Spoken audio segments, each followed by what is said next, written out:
Oh, wrong map. There we go. How's it going, friends? I clicked on the wrong thing and it looked a little wacky for a minute. How's it going, folks? Hello. Thank you for being here. We're excited to play some Daggerheart today.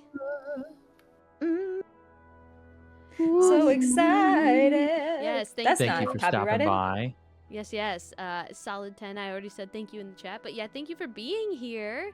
Yeah, sorry that we didn't get to chime in on Saturday due to the Hobbit party. But yeah, we absolutely want to catch one of your upcoming one-shots or mini-series. So that's exciting. And we definitely... Congratulations on closing a chapter. Yeah. What an accomplishment. Hello, John Watson. I wonder who that could be. It's John Anybody. Watson, duh. John Watson. How's it going? Thanks for being here. John Watson. Thanks for stopping by, buddy. I love you. Oh, Aw. friendship. I don't know who that is. It's Tuttle. It's just. I know. Oh, okay. I wasn't sure if we told you guys about the Watson nickname story thing, so. I mean, I don't know that story. John Would be delighted to hear it. Also, Olive looking cute in Travis's. Aw. It's a recipe for disaster because the height of the bookshelf that Alyssa bought for me is just a little bit outside the range, I think, of what she's capable of. But she wants to test it, and if she does, it could be a disaster on stream. So expect live. We'll appear in live stream fails very soon. She's doing the math. She's doing the math. She's really trying. Exactly. Oh my gosh. She's so funny. Yeah. She's so cute though. And so, oh my gosh. All right. I'm gonna try so hard not to be distracted by her. All right, ready to kick into it, folks? Let's do it. Let's play some Daggerheart. Absolutely. Hello, everyone. Whether you are watching currently or watching this on VOD and sometime in the future, we really appreciate your presence here. We are having such a blast. We actually made affiliate recently, which was really cool. Like making that forward progress and seeing those milestones come and go is really awesome. So thank y'all for being a part of that. It's been very, very special to have you on this journey. Whatever you're going through right now, thank you for being here. Thank you for your time, your energy, your presence. Thank you for taking care of yourself and your loved ones. Tonight's episode is Chapter 6 of the Flamekeepers, a Daggerheart campaign inspired by Greek mythology. As always, you may expect action, drama, colorful characters, plenty of mythological references, and an odyssey of epic proportions. But first, some reintroductions. My name is Travis, or Trav the GM on socials, or Start Playing. I use he, they pronouns. I think I said everything already. I am your GM for the evening. Popcorn Ryan. I have my cards. Hello, everybody. My name is Ryan, he, him pronouns, and I today will be playing Thumos, the Seaborn Warden of the Elements druid, who is he's a clank, and he's made of pure marble, which we found out what happened last week. So, I'm not saying it again. It was dope. Popcorn, Alyssa. My name is Alyssa, or Allie, she, they pronouns, and I am playing Melody, and I don't know why I'm talking like this. You know Melody, she's a classic lady. Yes, Southern Belle. Yeah, I am playing, Melody, who is a part fawn bard, and that word combination was as a recipe for disaster, but I said it perfectly. Part fawn bard, and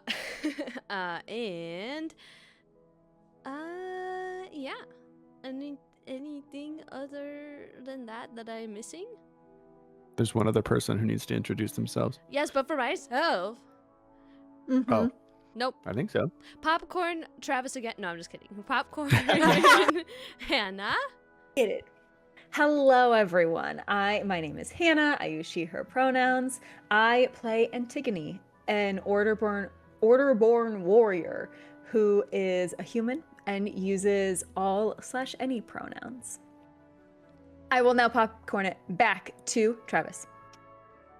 Yeah, well, I think I'm gonna bounce it right back to you because we have JK, to do LOL. I have to do the platforms we're playing on, but I did forget to say something, so I'm glad that you mentioned it. Okay, perfect. I just wanted to point out for Applesauce and for Raspberry in the chat that I am wearing the shirt from Japan that they bought for me. I'm also wearing a cardigan, so it covers up the first and last word of Gold's Gym, so it just says old guy. So I thought you'd really appreciate that. Thank you. That is everything I needed to say. Hannah, please proceed. Okay. So we have some shout outs that we'd like to and some credits to give before we start playing. We are playing Daggerheart by Critical Role and Darrington Press, and we are playing on Foundry Virtual Tabletop.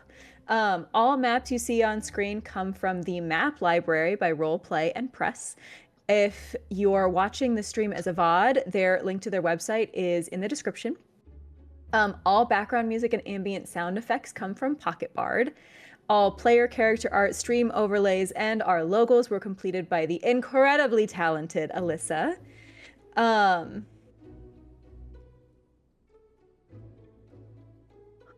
What is... Anyway, sorry, I got distracted. The additional Sorry, art I put some notes in. That was entirely my fault. I want to call that out. I put some notes from last session in the intro doc, so there was just some random names in there. So apologies. That was my bad, folks. Oh, that really got me. We're professional. You got distracted by my round of applause. I was like, really? This is what did it? Really? Additional art and images have been sourced from Pixabay. We are enthusiastic supporters of the human component of art, and we have done our best to avoid AI-generated content in all facets of our project. Awesome. Thank you. Ryan, where can people find us?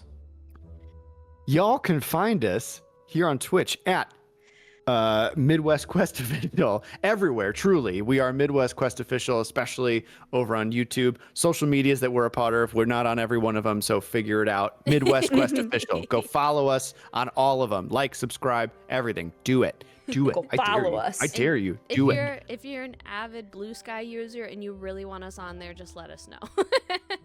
Yeah, we can get a Blue Sky. We'll get a Blue Sky. I almost sang a song called Blue Sky, and I didn't do it. I'm very proud Good job. of you. Yeah, Thank you. Story recap. We sing a lot of songs, and I had a little scare uploading to YouTube. Twitch doesn't like it. With them saying, YouTube and Twitch don't like it. we have to take a little extra time to review your video, and I got scared, so I was like, maybe we should stop singing a lot, guys. That's my bad. I take full responsibility. It's my bad. It's okay. They let us have it. All right. I think we are... Oh, no, we do have to do content warnings first. Some content warnings for Chapter 6. This is, I think, everything. Blood, violence, PG-13 gore you might expect in this episode, as well as some magical enchantment, potential cannibalism, serious injury, small dark spaces, cave-ins, ghosts, spirits, and undead, sexual situations, and potential gaslighting and scapegoating. So if any of those topics are red flags for you, if you need to step away for a second when they come up or just need to be prepared for them, no worries. Please take care of yourself. Put yourself first. I think that is everything, and we are good to begin. So happy to jump into the recap here, if y'all are. Mm-hmm. Potential... Fairy Tale says we should get Blue Sky, so. Get the Blue Sky. I don't even know if he has Blue Sky. He's not a big social media user. But if he says so, we must. He is our biggest fan. Well, at least it appears to be so. All right. Yeah, not sure if it needs to be a content warning, but if Melody's there, then yeah, you already said sexual situations, but possibly heavy innuendos. We'll see. This might be... Yeah, we'll see. Indeed, possible heavy innuendos are also on the list. So if that does concern you, feel free to take 5. Like, we get it. That's good. Yeah. But you will miss the best part of the episode. Anyway, the year is 399 BC. The Olympians have abandoned ancient Greece, and its people are suffering under the rule of a militant Spartan king. The only hero with the power and renown to overthrow him is dying. Telemachus, the immortal son of Odysseus, is fading from the realm. The flame of his heart is flickering with the failure of the golden flame, the source of magic that keeps him alive. Oh gosh, I lost my spot because I'm holding my cat. We're professional here. We're We're professional. so professional. To reignite the golden flame, 3 agents of an order called the Flamekeepers have been tasked with seeking out Prometheus, the titan who first brought fire from the mortals. Fire to the mortals, rather. They are Melody, the bard, Antigone, the warrior, and Thumos, the druid. To free the titan from his eternal torment, they journey eastward across the Black Sea, toward the Caucasus Mountains. That was my best one so far. Along the way, the group has slain a hydra and liberated a village from its overzealous leader. They uncovered the secrets of a city of stone and protected the last Gorgon from an Amazon who would have slain her. At their campsite, recently, the party was attacked by Chaonia, the daughter of an Olympian and the Spartan king. And she has pursued the Flamekeepers throughout the entirety of their odyssey. Despite harrowing odds, the Keepers decidedly won the battle. There were many crits. You absolutely should go check it out. It was awesome. The group struck a tentative deal with Chaonia, sparing the life of the princess in exchange for safe passage to the mountains. Traveling further, the party has reached White Shores, a bustling coastal city at the tail end of their journey. And the group recently unwittingly found themselves in a brothel. While Thumos helped Antigone reflect on his identity and his future, Melody decided to make the most of her downtime, flirting with Alaya, one of the brothel workers, as well as Miros, a rugged sailor. When the group made their way upstairs, Miros began to hum a sea shanty, and a strange magic started to take hold of Melody. She resisted, but her companion was not so fortunate.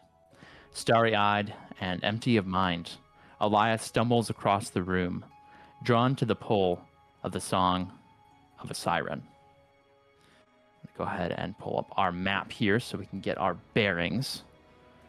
But yes, at the end of our last session, Miros, who was this sailor, seemingly harmless, handsome, came from out of town, didn't seem to, too imposing or anything like that. But again, as soon as he started humming that sea shanty, this magical energy started to fill the air, and Melody could sense it. Melody is very experienced in magical enchantment and in magical music. She was able to resist the charm. However, Alaya was captivated by it. So we come back to this bedroom upstairs in this brothel, where Miros has just finished taking off his pirate blouse, revealing 2 feathered wings, because indeed from Greek mythology, sirens are bird creatures rather than fish creatures, and is currently singing this sea shanty to allure Alaya across the room. Melody, you're in the space as well. So because everything's going to be pretty fast-paced here, we are going to jump straight into combat, but you don't necessarily have to take a combat move on your turn. It is Daggerheart. Sometimes we resolve things differently, but a life is potentially on the line here. So I will start off with the siren, and I'm going to start our countdown. So I'm going to spend 1 fear, and the siren song is underway.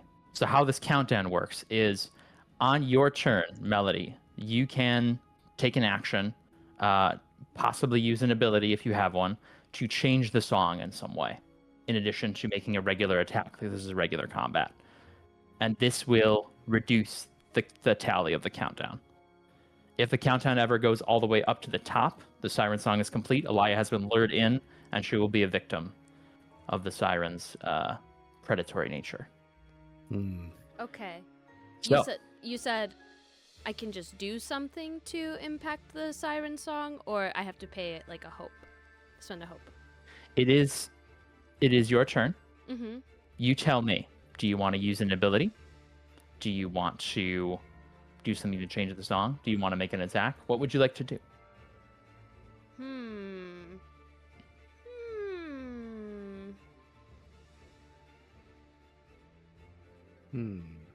I would like to try to counter the siren song by using Enrapture and singing to Alaya and getting her to focus on me and not the siren. Awesome. Is that a save? Is that a trait roll? What are we looking at? Okay, I make a spellcast roll against the target within close range. On a success, they become temporarily enraptured. Mm-hmm. So once per rest on a success, you can mark a stress to force the enraptured target to be back. Okay, I don't want to do that. So I just roll a spellcast roll. Alright. Public roll.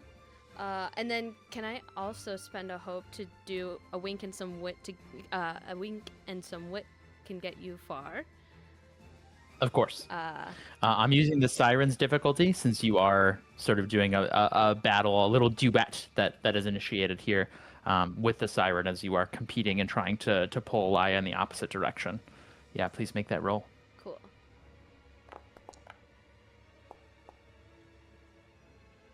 $15 with hope. A 15 with hope, unfortunately, is not going to be enough.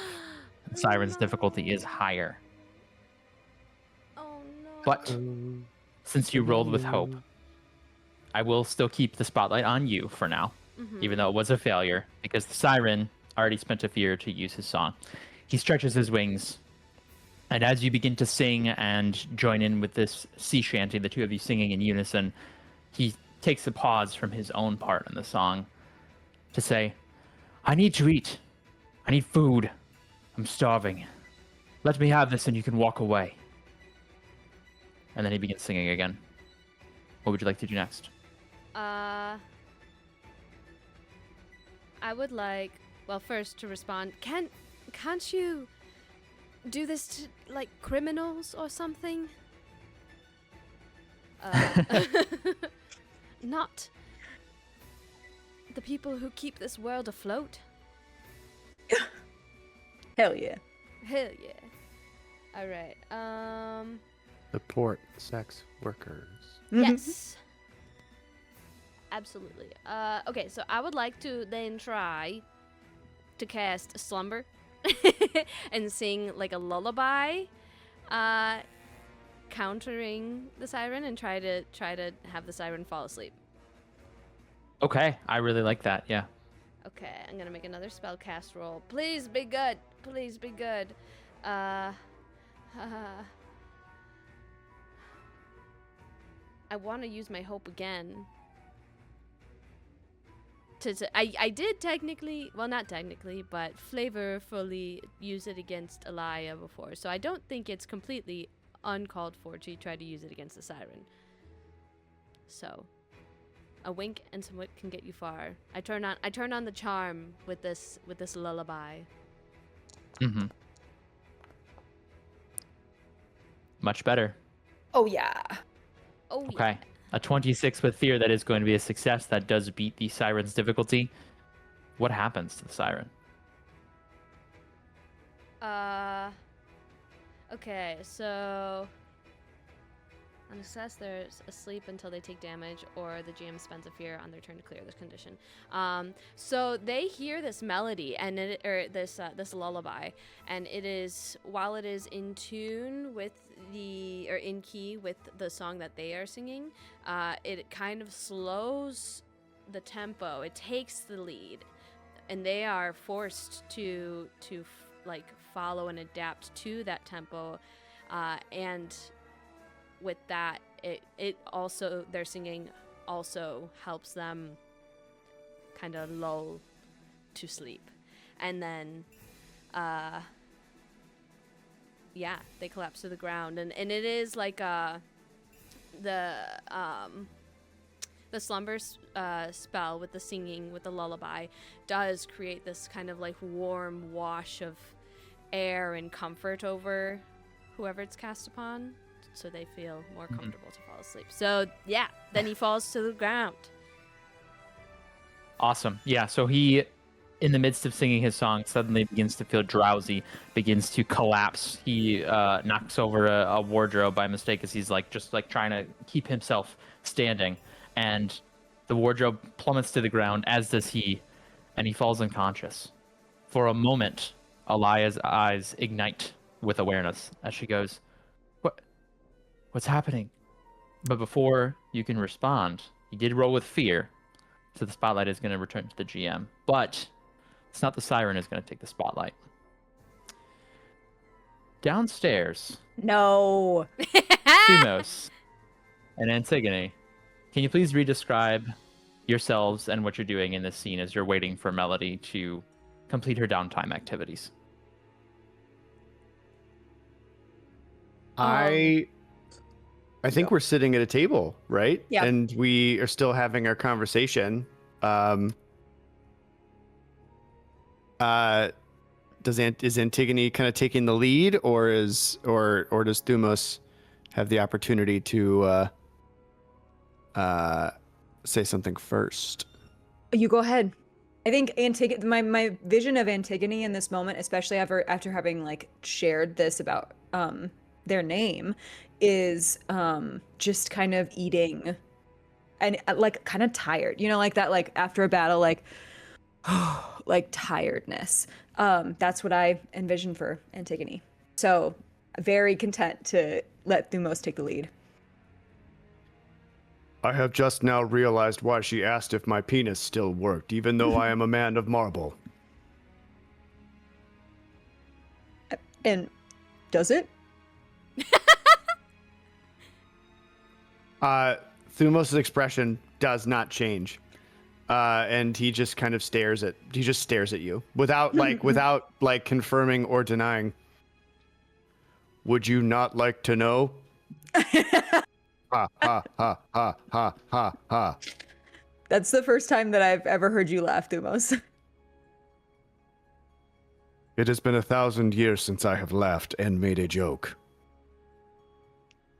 I'm very grateful to be here for that moment. And I kind of pat Thumos' shoulder. Ionia, who is... Oh, sorry, you first, Ryan.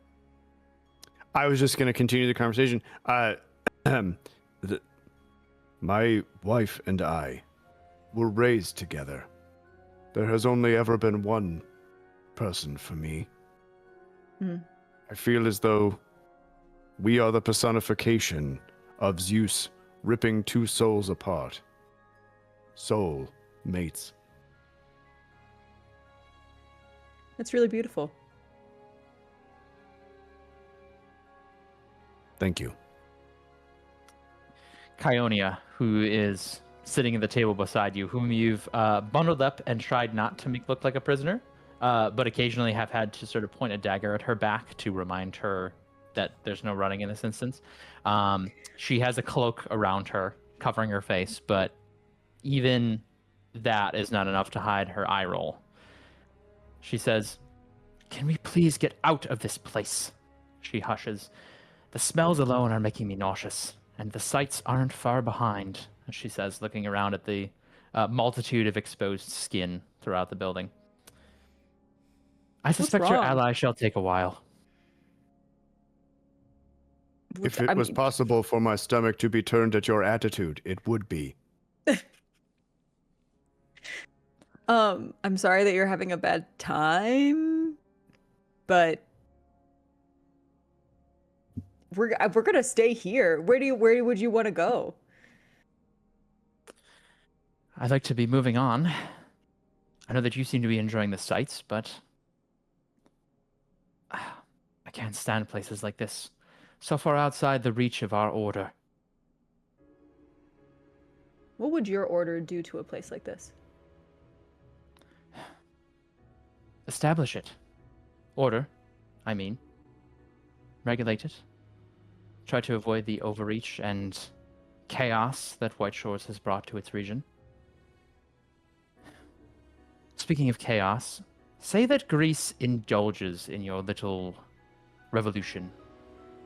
What makes you think that you, or whoever it is you plant as a plant on the throne, will reign any better than my father?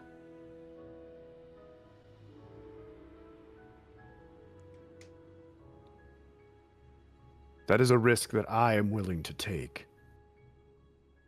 One tyrant for another wouldn't change anything. But it would potentially be better.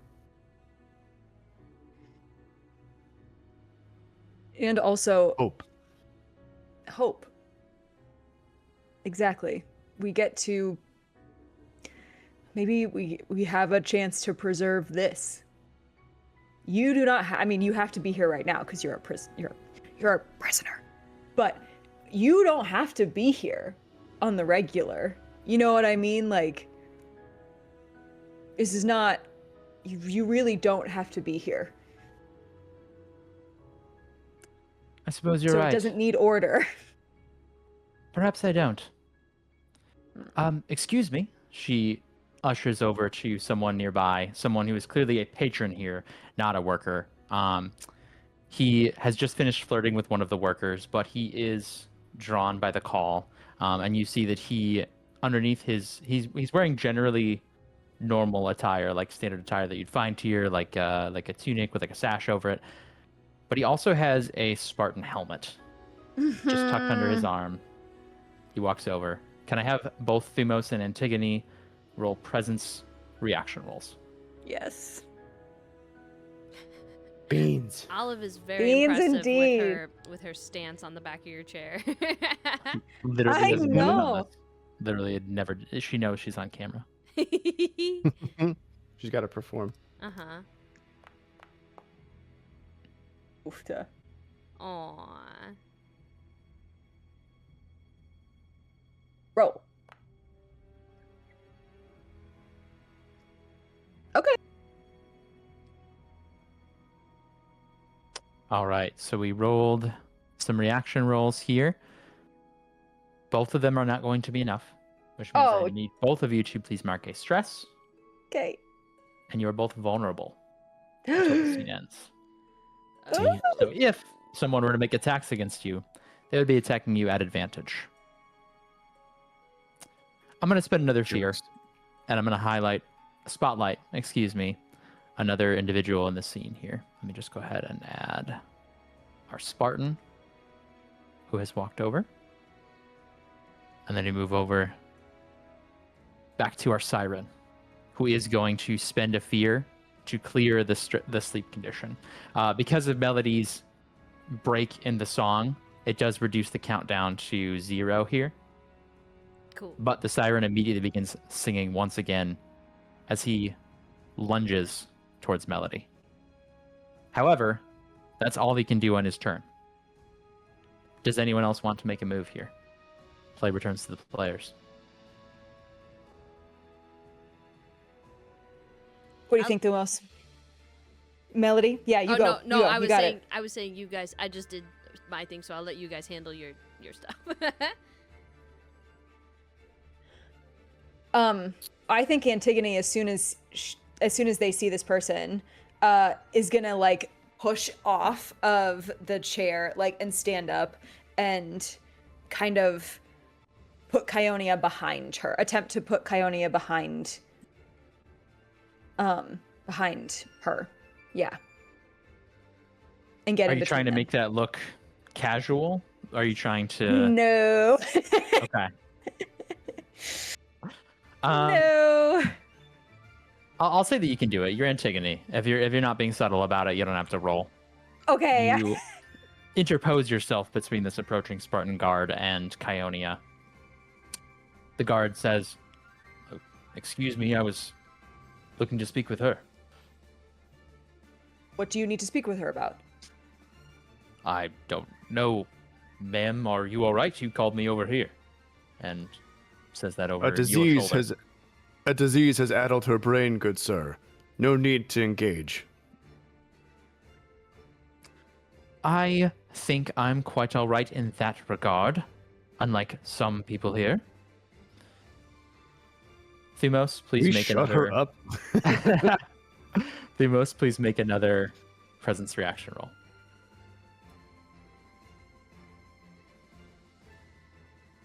Reaction.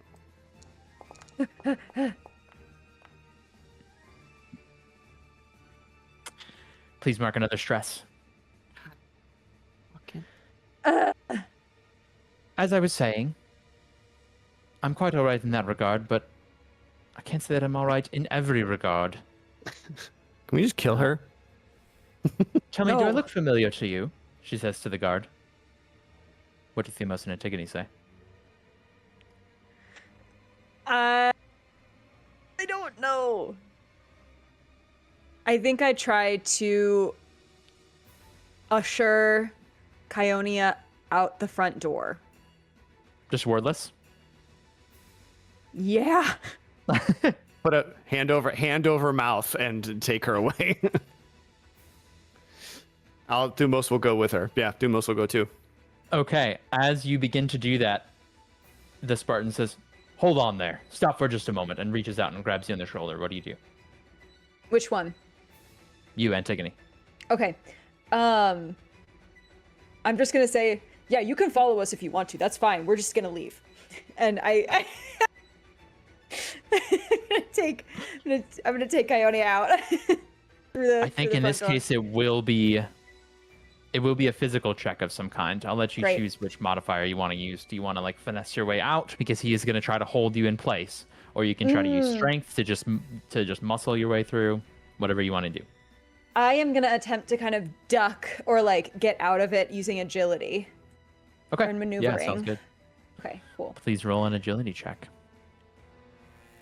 Agility roll. I'm getting there, guys. I'm gonna use mean mugging because I'm gonna kind of like also like intimidate almost in a weird way. I So don't will think we've spend a seen you hope. use that one yet, so I I really appreciate that. Get the fuck off me.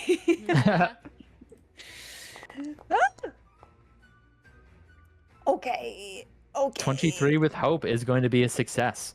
You do manage to maneuver your way out, mean mugging the Spartan the whole way, and the two of you are able to leave the building. And Thumos, you said you were following as well, correct? Yeah. Okay. The three of you do leave the Spartan behind. The Spartan does begin to move after you, but it's still the player's turn since you rolled a success with hope. Okay.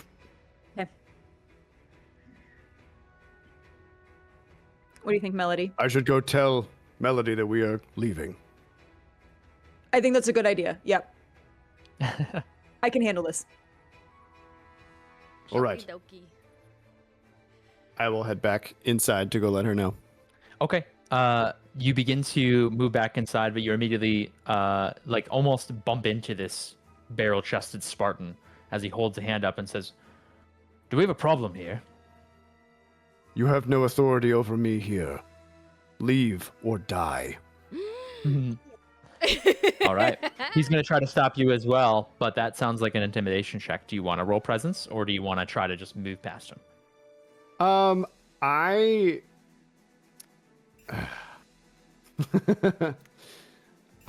know what? Yeah, fuck it. I'm gonna try and presence his ass, and if I fail, he's dead. I'm killing him. So. Oh All right, here we go. no! Can I? So my face of stone. No, I even as I read the writing of my own thing, my experience does not count for this. So here we go. Oh, that's Ooh. very good. Ooh. Another 23 with hope. I was Finally. like, I was like, we're gonna put the two fighty characters in the social kidding. situation, and we're gonna put the social character in the fighty situation. But you guys are just rolling great on presence today, so that's awesome. Well, this is the first time I've succeeded, so. You call that out, and there's this harsh, intimidating look in the eyes of this marble man, and the Spartan sees it. He pauses for a moment, just long enough for you to reposition. You can move anywhere within far range for your turn. So if you want to move up towards the staircase, you absolutely can. Yep. There are many eyes that turn towards you, and there's a voice, presumably from whoever's in charge around here, that goes, "No fighting, take it outside." There are a great many gasps and whispers moving throughout, and the Spartan seems to trying to be doing damage control as well, and he's like, no, I wasn't initiated. There was a woman. I was following her, and they begin to argue. I'm the hero here. Melody, what are you doing? Okay. I would like to get myself. Can I kind of try to shove my way in between these two to get Alaya to leave? think that's going to be some kind of roll. Right.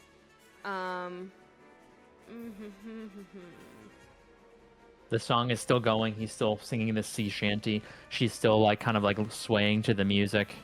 Sure. Ooh, I'll actually try instead to enrapture him. Okay. So then, in hopes that it won't, that it'll like stop affecting her, you know, and I can tell her to get out.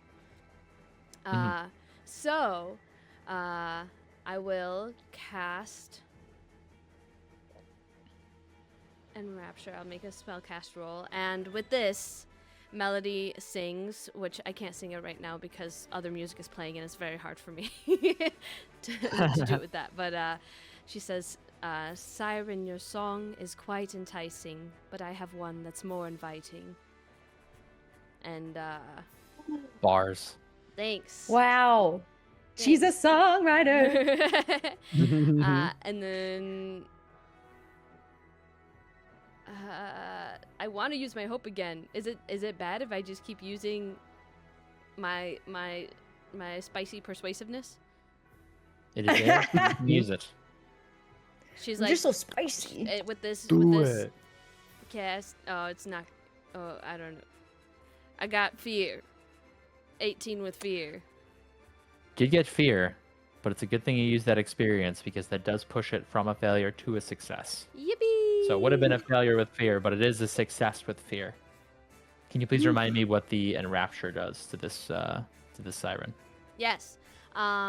So they become fixed on me, narrowing their field of view, drowning out any sound but my voice. Once per rest on a success, I can mark a stress to also force the enraptured target to mark a stress as well. So I will actually do that. I will mark a stress and have him mark a stress as well. Okay. Excellent. It's going to mark one stress as you distract him with your own song, and it is enough for Elia to once again snap out of the enchantment. What is going on? I'm gonna keep singing and like use my hand to motion to her to leave. Get out. She is not going to question it. She's going to dash out the door. The siren, whose turn it is now, since he did roll with fear, is focused entirely on you, however, and doesn't even seem to clock her leaving. His face becomes monstrous. His mouth seems to have those creepy like bird teeth that they sometimes have like in their beaks. I'm trying to think of like a specific example. I can only think of D&D monsters like a hook horror, and like these black beady eyes where the darkness is filling up their entirety. He looks to you and moves forward and is going to lunge and make a bite attack. No. As he unhinges his jaw and clamps down on your shoulder, that is only going to be a 9 to hit. It does not hit. Excellent. You sidestep it, no problem. Dancing with the song, you move off to the side. You don't have to worry about that anymore. What do the players want to do?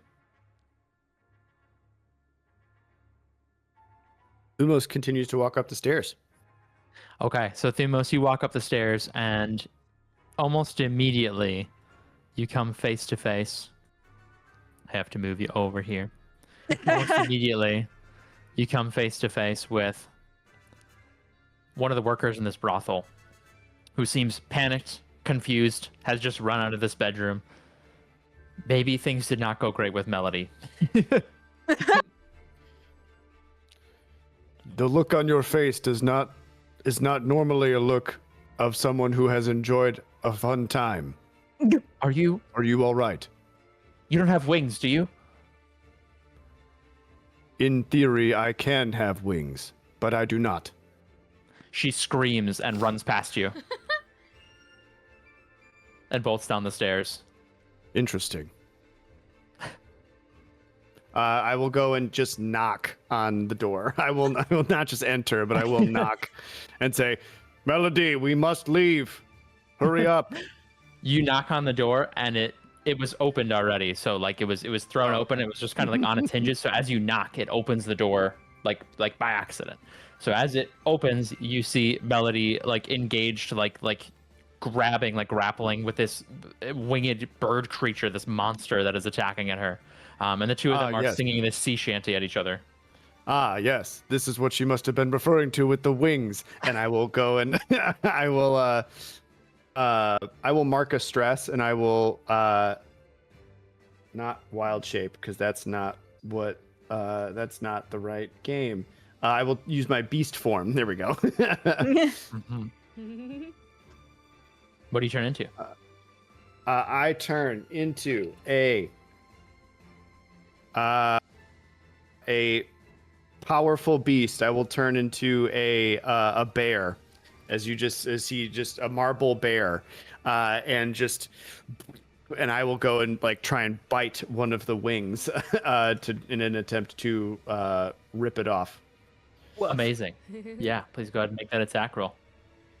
So this is this is a powerful beast.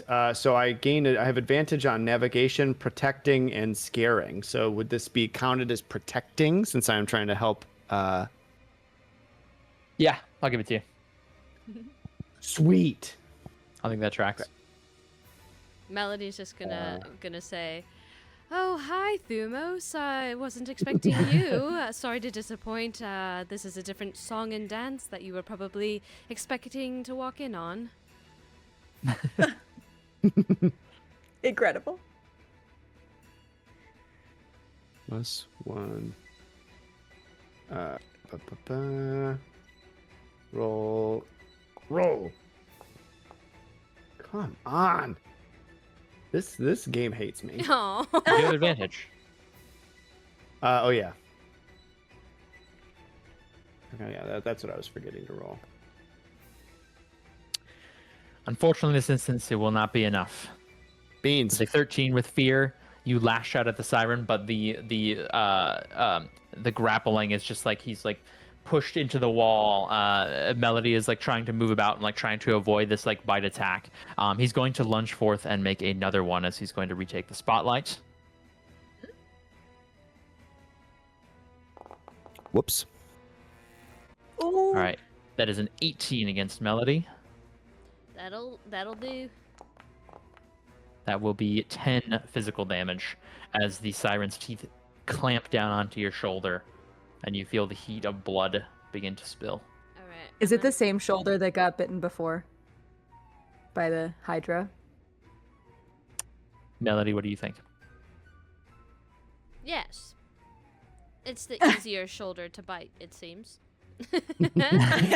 These scars there that were just recently healed have been reopened with this attack, and due to your lingering injury, the scar that you've suffered, it hurts just a little bit more.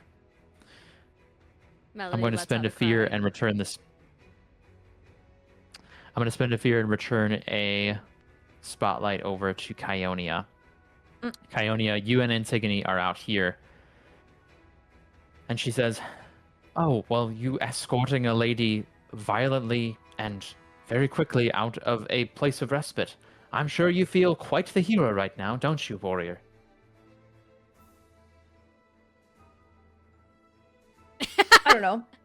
I don't know, Kionia. This is... You're our prisoner. I'm well aware of how much you don't know. Please make a presence reaction roll. Beat her I want to be so ass. dumb that I just don't care. Presents. Make it a knowledge roll, and if you roll low enough, you save. Yes. Reaction. I'm gonna... no, I'm not gonna do that right now. I'm gonna roll presents. 17? 17 is not going to be enough. Please mark Yeah. 2 stress. Oh, As you're feeling a bit of self-doubt begin to creep in. A bit of questioning lady. yourself as you wonder, was this the right path? Was bringing her along with correct. Was this blockade thing maybe even a bluff? You don't know. You're not sure how to proceed, and for a moment, your fists clench, and you feel a little bit of old rage burn up inside of you.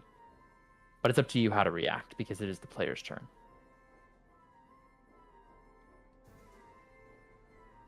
I think Antigone is kind of exactly as you said. I literally in person was like clenching my fists as you said that.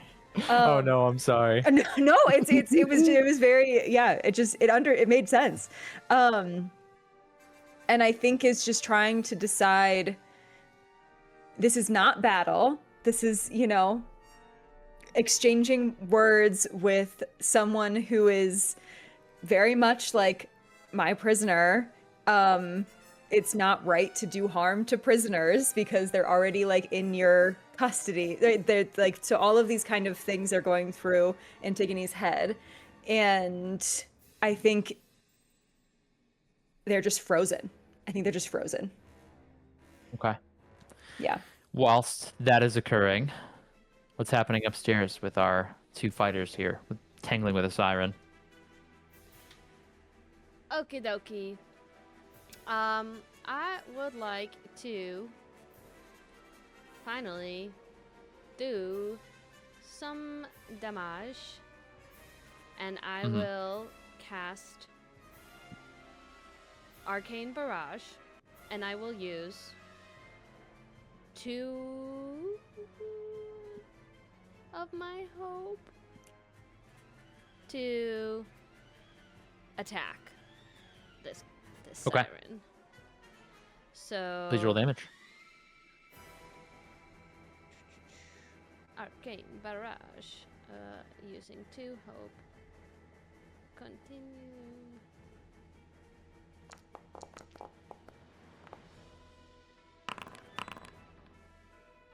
Okay. Okay. 6 damage. How much damage we got? Okay. That is a minor wound, but it is perfectly in line with the song that you two are making. As he sings his part of the sea shanty, you sing yours. 2 motes of light burst from your hands, and they come around and they like hit him basically in the side of the head, clocking him one side, and then the opposite side for these magical bolts. And it's like percussion. It's like timed perfectly with the music. It's still your guys' turn because you didn't have to make an action roll for that. Cool. And while I do that, in this situation, since it is a siren, just flavor-wise, Melody is singing very discordantly now, clashing every note she can with what he is singing. Hell yeah. Cool. Can Thumos he is gonna bite his leg. can he eat Kionia? Yeah, can we just get rid of him? That's funny.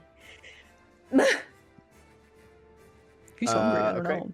I'm just saying. Let's try this. I will. I'm gonna mark a stress to add a +1 to my proficiency for this attack.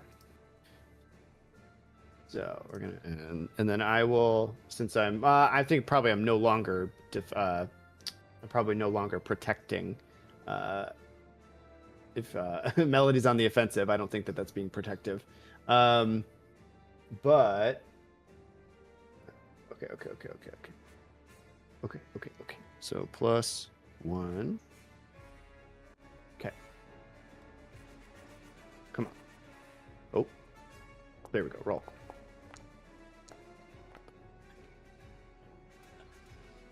Unfortunately, a 10 with fear will not do it either. This Play returns hates to the GM as the siren turns around and makes a bite attack at the marble bear that has been trying to bite at him. Alright. It's going to be a 19 to hit, Yeah, that'll hit. and that will be 9 damage of physical damage against Thumos. Okay. What do y'all do in return? I keep trying to bite. I get angry. Okay. I get angry. Mm-hmm. I'm an angry bear.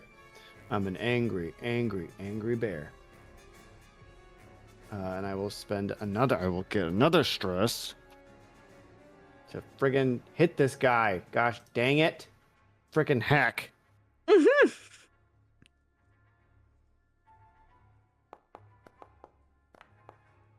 Blessings. Oh, Nice. yeah. I only crits from like whenever I Roller hit things. coaster. They're just only crits. Amazing. Hashtag only crits. Okay, so we're level 4, so this is 4d10. It is if it says to use damage roll, use your proficiency, and your proficiency Okay. in tier 2 is 2. So if Okay. it says it roll for 10, it's 2d10. But if 2d10, it's critical, yep. you add your max damage as well. Right. So yeah. So it'll be at least so it'll be at least 24 damage, and then we'll roll 2d10 here. That's no small feat. 2d10 plus 4. Right? Yes. And if I roll a 1 on either of these, I get to roll again. Okay. 19 damage. So plus 20 plus 24. So 42. My gosh. You don't add the modifier twice, but that's still a boatload of damage. That's Oh, got it. 15 plus Okay. 24, so that's 39. 39 is still more than enough to be a major wound here. The siren is not looking good, down to his last hit point. As Thumos, how do you bite attack that time? Do you rip a wing off? I certainly attempt to. If it doesn't fully go, because I certainly rip major wound, I rip one of his wings off. Okay. Yeah, one of the wings, those tawny feathers, go flying as this wing is ripped from the back of this siren. He howls in a perfect C major, which is really weird. But yes, it is the apex of the song, and it is enough to hear, like, Antigone, you hear behind you, like, you do hear the echo of it from the upper floor, and there are whispers from among the folks in the brothel who are concerned, who are worried for their safety. Not sure if is there violence breaking out upstairs. Certainly seems that way. You roll the critical success. It's still the party's turn. What do we want to do? Wait, so how is Melody, he? finish him. How is he? Oh, he still has some health left. Finish him. Is one hit One point hit point remaining. left. Okay. Okay. Got this, Melody. I don't have anything like vicious mockery, so I'm going to use my scepter to versatile attack. But I'm going, if it's okay, I want to flavor it as like a, since it is a magic thing, I want to flavor it as like some damage that is being done. It can come from the staff, or from the scepter, but it's ignited, I guess, by my singing, by my song. Perfect. All right. Okay, versatile attack. Roll. I think I will rule that the target is vulnerable too, Okay. but you And don't need it. Before we go on, she says, "Your feathers coarse, your voice quite hoarse, and your hunger insatiable. You could have given in to my song and sin, and attained the unattainable." And that's it. Amazing. As you complete that verse, please tell me how it ends for the siren. As Melody is singing those lines, she slowly approaches him, and he's already weak and unable to stand really, so I imagine he's on his knees. So she approaches him and she lifts up his head and says those words. She lifts up his head by the chin with her fingers, and then with the words, a bolt from the scepter loops around and slices his throat. Tries to sing one last time, or maybe tries to argue his case, but you don't have time.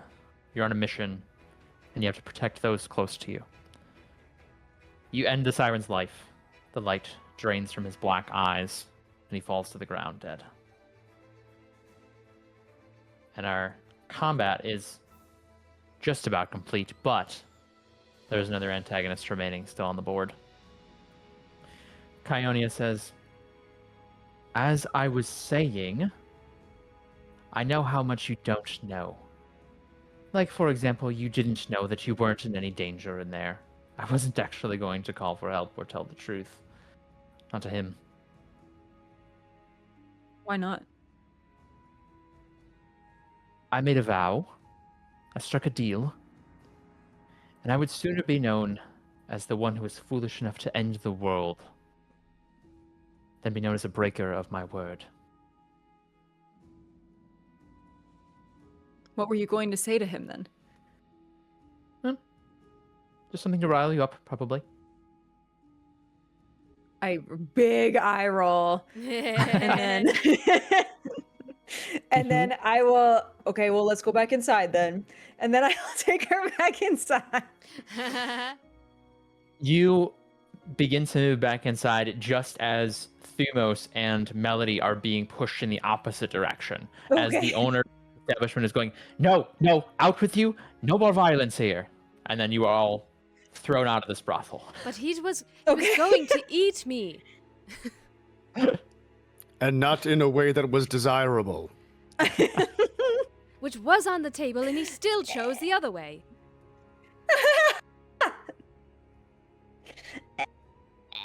Wow. So, the group reconvenes just outside of the brothel. Sorry, voice crack. It has been a long week. Mm-hmm. How does our party continue to interact? Is there anything else you guys want to add to this conversation? Or do we want to move on to some downtime? As they come outside, I have taken so much stress from Kionia speaking to me. I think that I look shaken visibly. Like, face probably is a little pale. Eyes like maybe watering a little bit too, like trying to control big emotions. Yeah. I'm just visibly like shaken.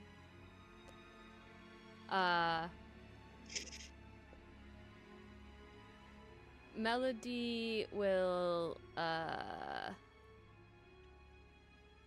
Melody approaches Antigone and says, did something happen? Did she do something? She didn't. No, she didn't. She did not do anything. Everything's fine. It's fine. And she said something? Yeah, she spoke. She talked. But it's The most rips fine. off part of his thing and then gags her, ties it behind her head, pulls her hood over her head and like over her face so she can't really see, and like this, like, her words are poison. Do not listen to her. She tries to mouth off, but she can't say anything at this point. There's like a tourist couple that walks past and like kind of gives a strange glance to Thumos before hurrying on. This is kinky. It is a sex thing. It is. Walk away. It is a sex thing. We are all having sex. Do you They move wish to faster. join? They walk No roll fast. necessary. Oh, it's so funny. Is there a place close we could rest? Perhaps? No offense, Antigone, but I think you might need a minute. Yeah, I would like that. I don't know. I don't, honestly, if I'm being honest, I don't really know. I suppose we follow the compass.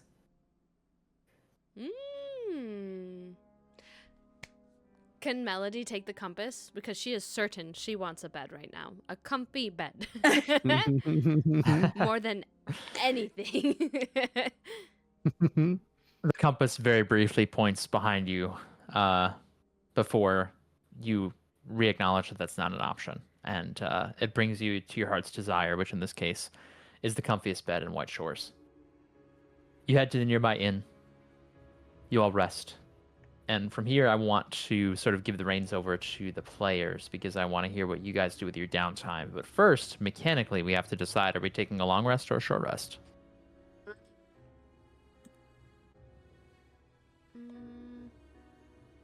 So I have to check the rules for the upteenth time as to how much fear I get for each one.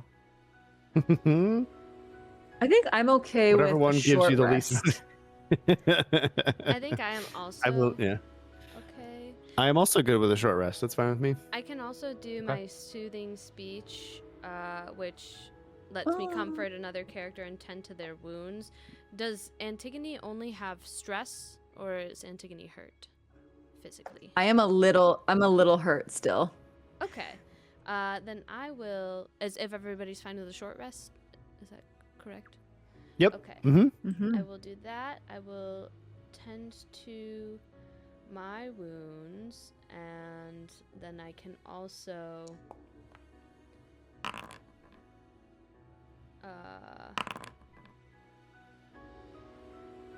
yes. I clear a hit point for you, Antigone. Oh, thank you so much. Another one. It's fine. Okay. I'm not bitter about it. It's fine. Not at all.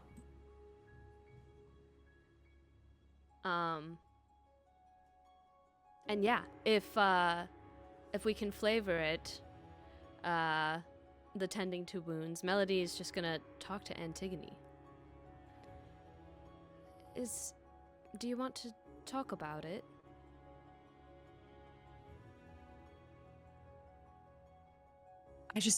I didn't know what to do.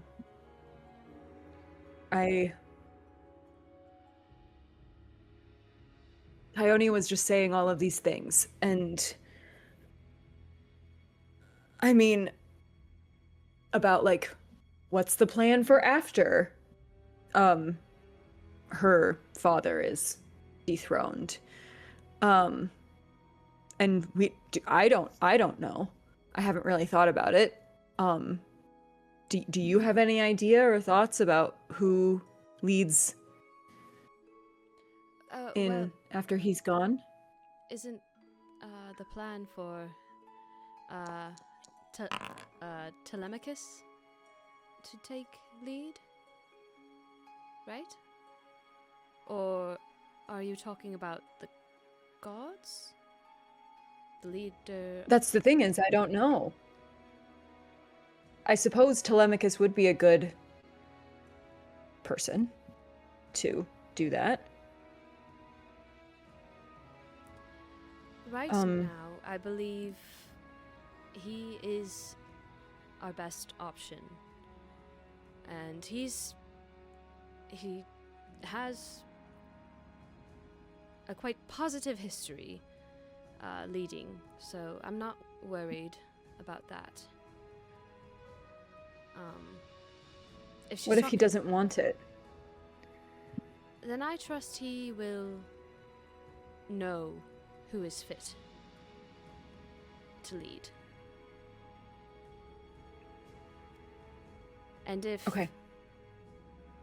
it doesn't end up being someone good for Greece and all of us,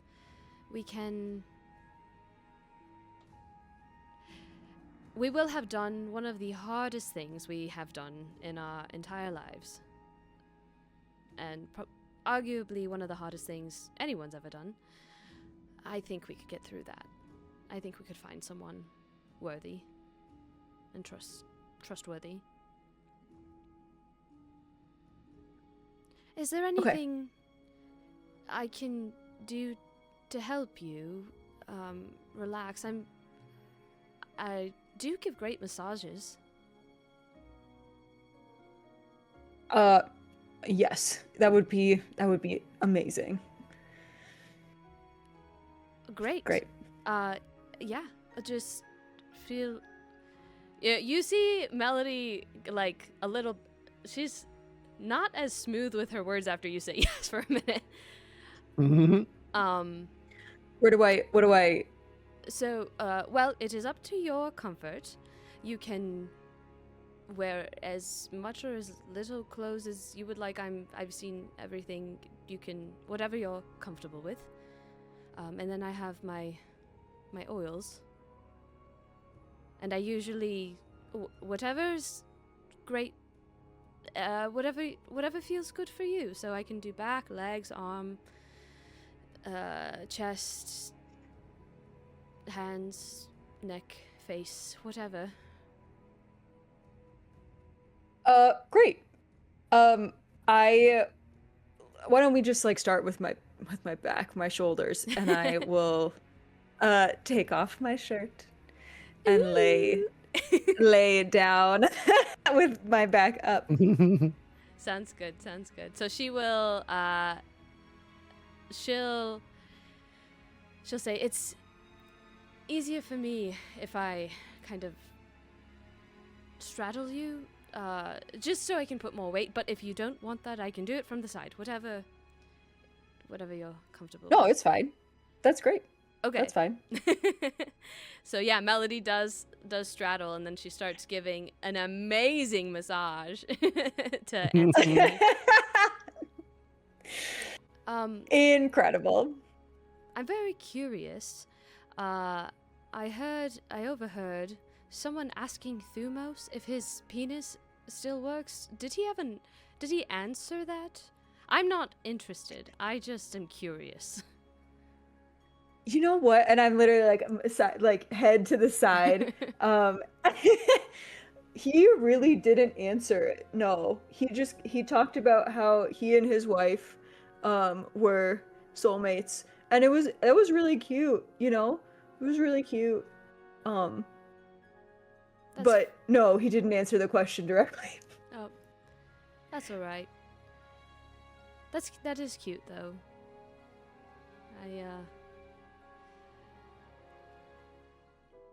I might not seem like it, but I do appreciate love and true love. And it seemed like from his flashback that's what he had. Have you ever Do you loved believe in anyone? soulmates? Oh. Oh.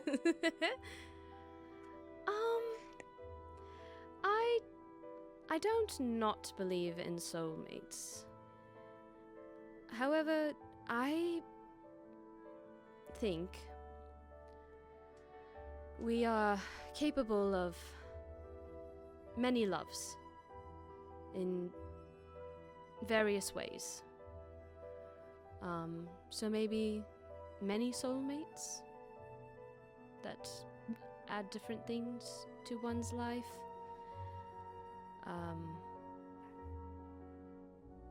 But I can't say for certain.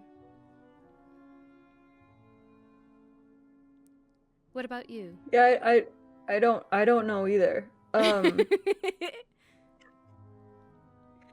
So, cause yeah, I've never really been close enough. You know, in the army, I was pretending. Not pretending. I was born as a woman. But I've spent so much of my life not as a woman. And I always had to hide that part of me when I was in the army. So I didn't really let anybody close to me. So no, I've never been in love before. It was too dangerous. So that makes sense. If this is too over the line, stop me or feel free not to answer, but have you ever been with anyone?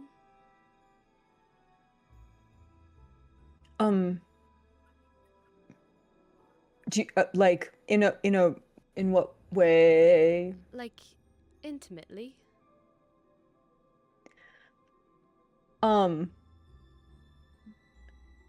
No. No, I haven't. Do you know what you like? Do you feel attraction?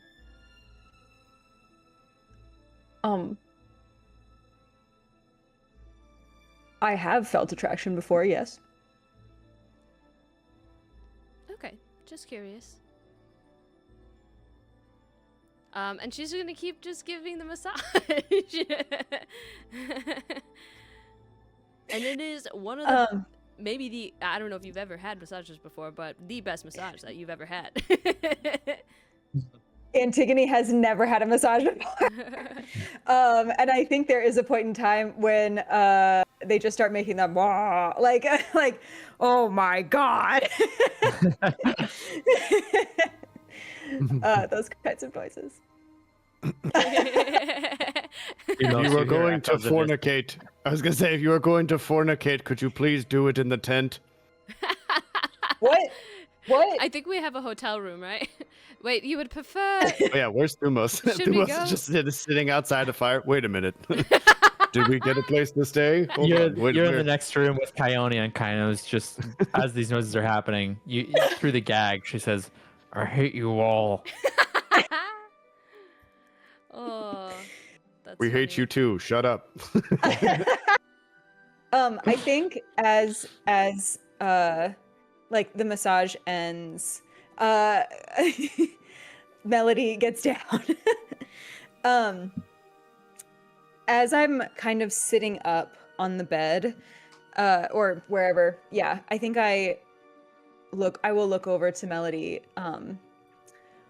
Did you get bit again? I see you're bleeding. Yes, it seems I am very tasty, which I knew already, but it's never caused me harm before. Antigone chuckles a little bit, and we'll go over and as like before, kind of do that same routine of like helping bandage and heal. Melody is looking up at Antigone, and she's gonna make eyes.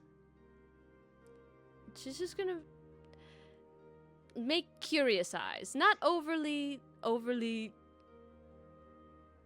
uncomfortable or anything, but just trying to see if she can get anything out of Antigone, any sort of reaction. Amazing.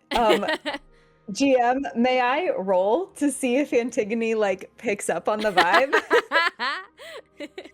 Yeah, I think that absolutely makes sense. Please make a trait roll. Presence? Daggerheart. You just do it. You just do it. This is Daggerheart. I just really want to leave it up to the dice. What's the difficulty, do you think? What is it, Melody? For perceiving what for picking up what I'm putting down? Yeah. I would say that it 2. is- I think 10. I think 10. Or sorry, wait, what is like the Okay. middle? 12? I'm gonna say 10. 15 is average. I just gave you a massage, so I'm gonna say I'll say 12. Yeah.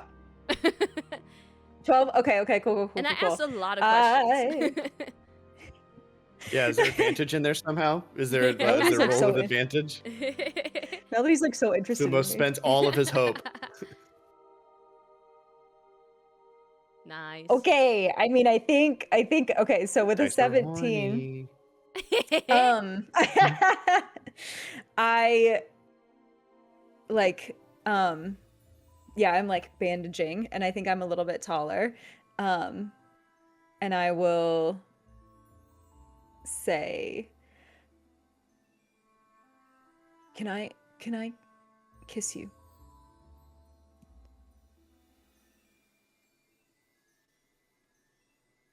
Yes, the pause is not because I don't want to. The pause is I don't usually kiss coworkers. Oh, But is that? no? But I really want to kiss you. And Antigone kisses Melody.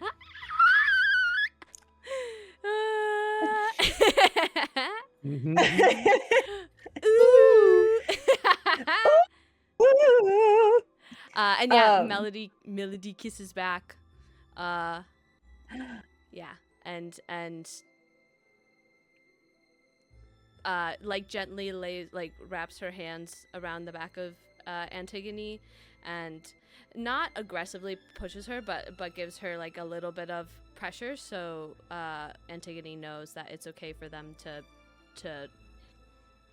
keep going or move closer. Okay. Amazing. I think that's probably Antigone where we'll will cut to just- black. There we go. well, I don't know what all happens actually. And we can don't leave like it, That's we can leave it up to Patreon everyone's content, folks. imagination. Mhm. Yeah, we can leave that up to the imagination and the fan art. Thumos is in the other. Thumos is in the one right next to you, and he conjures up some mud and just covers his ears and just sits quietly, staring at a wall. There's like this thumping noise as Coyote is hitting her head against the wall. Thumos I is think- sitting at a table at a desk and just staring at a wall. Fade back from black, and we're still making out. We hear the thumping, and Melody's like, do you want to put on a show? Do you want to theater? Like I this. will follow your lead. And Melody goes over to the bed and starts jumping on it and making noises. Which we won't do before our stream gets taken down. Yeah, no, I won't. You don't get that much. No. But yeah, she's just so. We cackle. It We has cackle not happened, in the but room. they're bonding over this funny situation. Yes. Awesome. All right. So with the short rest completed, I would love to know if there's anything else that the party gets up to for your downtime here in White Shores. It's a beautiful city. Again, because of the mining operations nearby, it's a very wealthy city. There's a lot of work to be had. There's trade. There's a market.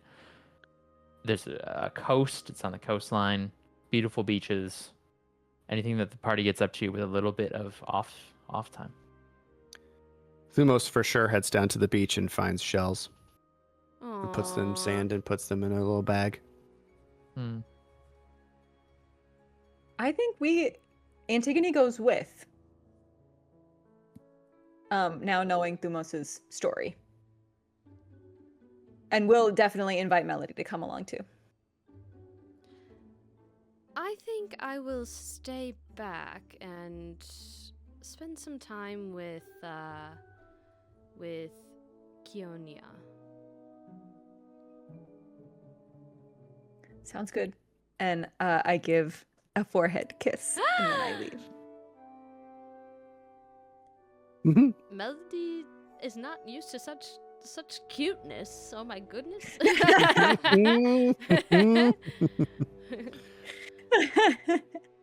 So she'll be like, have fun. I'll miss We will. you. Miss you Okay. too. Bye. I miss you. And we'll join and look for shells. Actually, no. I come out and I'm like, Thumos.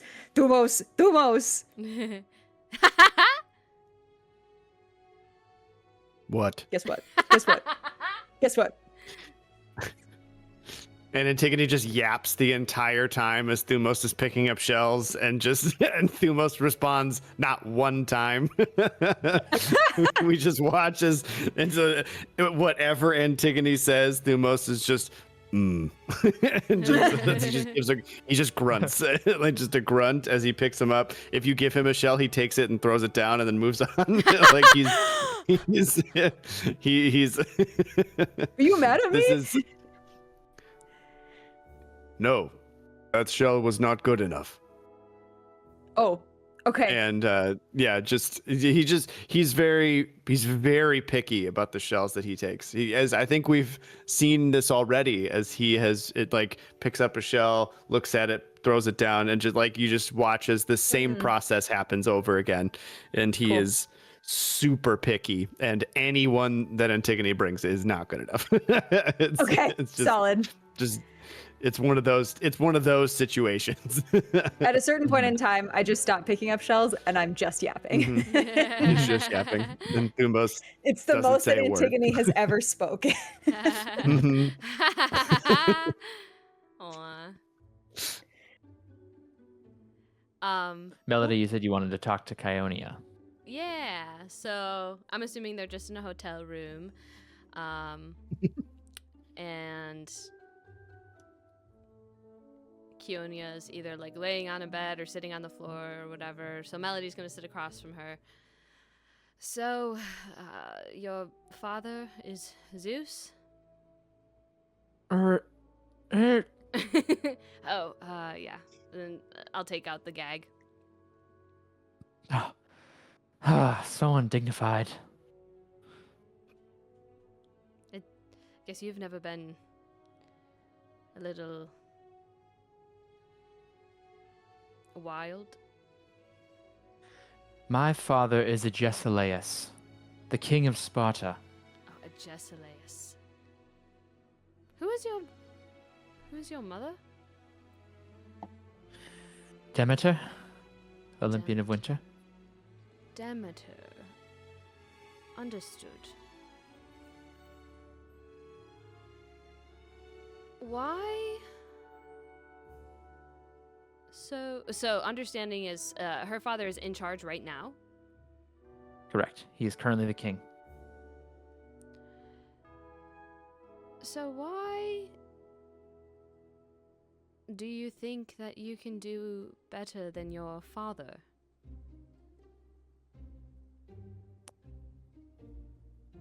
I think we've discussed this a few times, and I can't say that I would do better than my father. I am still learning. I have much to learn and much growing to do. I know that I would do better than you. I think it's all about perspective. Being from the perspective of someone who is actually living in Greece under the Spartan rule. I don't think your father is doing a good job, so I don't have faith in you. I am not going to claim that I am fit to be a leader. But I have eyes, I have ears, I have a stomach. I've had people that I've loved and lost unnecessarily due to your father.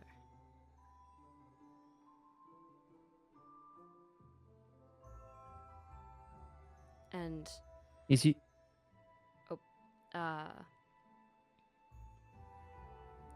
and I will put my faith into someone who looks out for people like the ones that I love.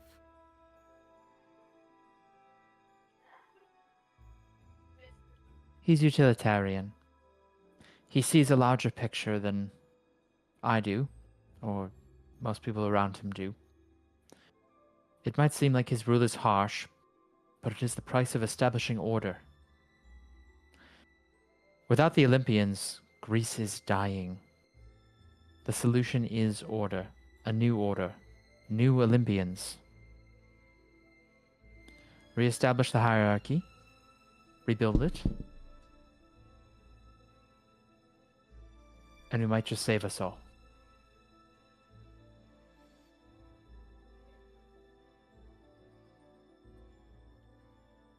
I'm afraid I don't trust you or your father to do what needs to be done for everyone. So we're going to continue on this journey, whether you like it or not. Telemachus is a known strong leader. Lemachus. Interesting. What did you think we were doing this for? I mean, I had my suspicions, but this is the first confirmation, I believe. Tuck that information away for a rainy day. You're gonna tuck that information into your grave. You would kill me after we struck our deal. After I agreed to safely deliver you to the very power that would bring an end to my father's order. I am not saying that I will kill you. I'm saying this information dies with you. And you can do with that information. You're going to what kill you me will. then. You're going to kill me, is what you're saying. That is your choice. You can take this information and keep it locked until the day that you die. Or, if you threaten to use it to get in our way, then that time might come sooner. Before you so callously end my life, and before you so rudely break our vow, I might ask you a question. What is the difference between a god and a man? I feel like you're fishing for something here, but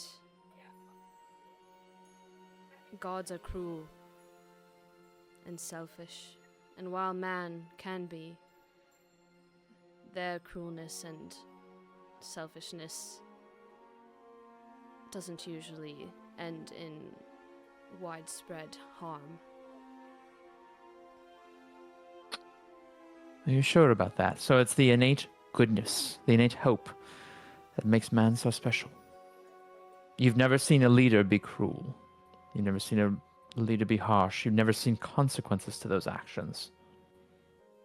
Well, Now, what do you really think is the difference between a mortal and an immortal, other than the obvious one, the long life? gods are gods. Is it just the long life? They have. Is it power? Is it stature? Telemachus is from the heroic age, which was hundreds of years ago. It ended hundreds of years ago. He lives on the Isle of Aea, which is isolated from the rest of the world. And the Olympians are no strangers to isolation. Up there on the mountain. Couple all of that with the power that I mentioned. Are you so certain that that cruelty and that harshness and those consequences will not snake their way back into the new world that you plan to build? Are you so certain that we're living in a world without gods?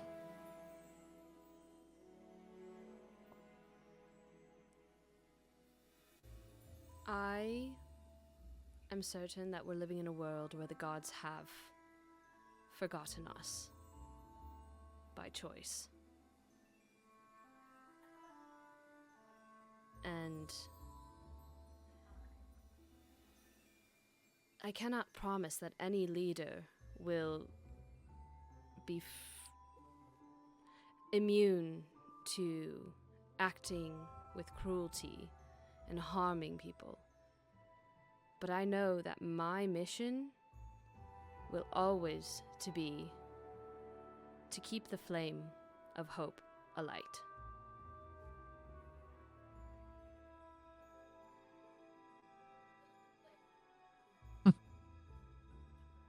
But maybe we're more aligned than you might think. And remember that, as you're separating my head from my body, a vow broken. As my information is brought to the grave, as you say. Remember that. I genuinely hope it does not come to that. I hope we can see eye to eye when the time comes.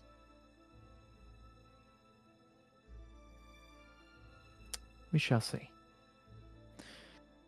We cut back to Antigone, you walking along the beach with Thumos. Hear a commotion as your time in White Shores comes to an end. There is someone calling for help on a nearby street, running down the street, calling out for aid. You're hearing an exasperated voice say, "The mines! A cave-in! A crew is trapped in the mines. We need aid! Able-bodied folk! To the east!"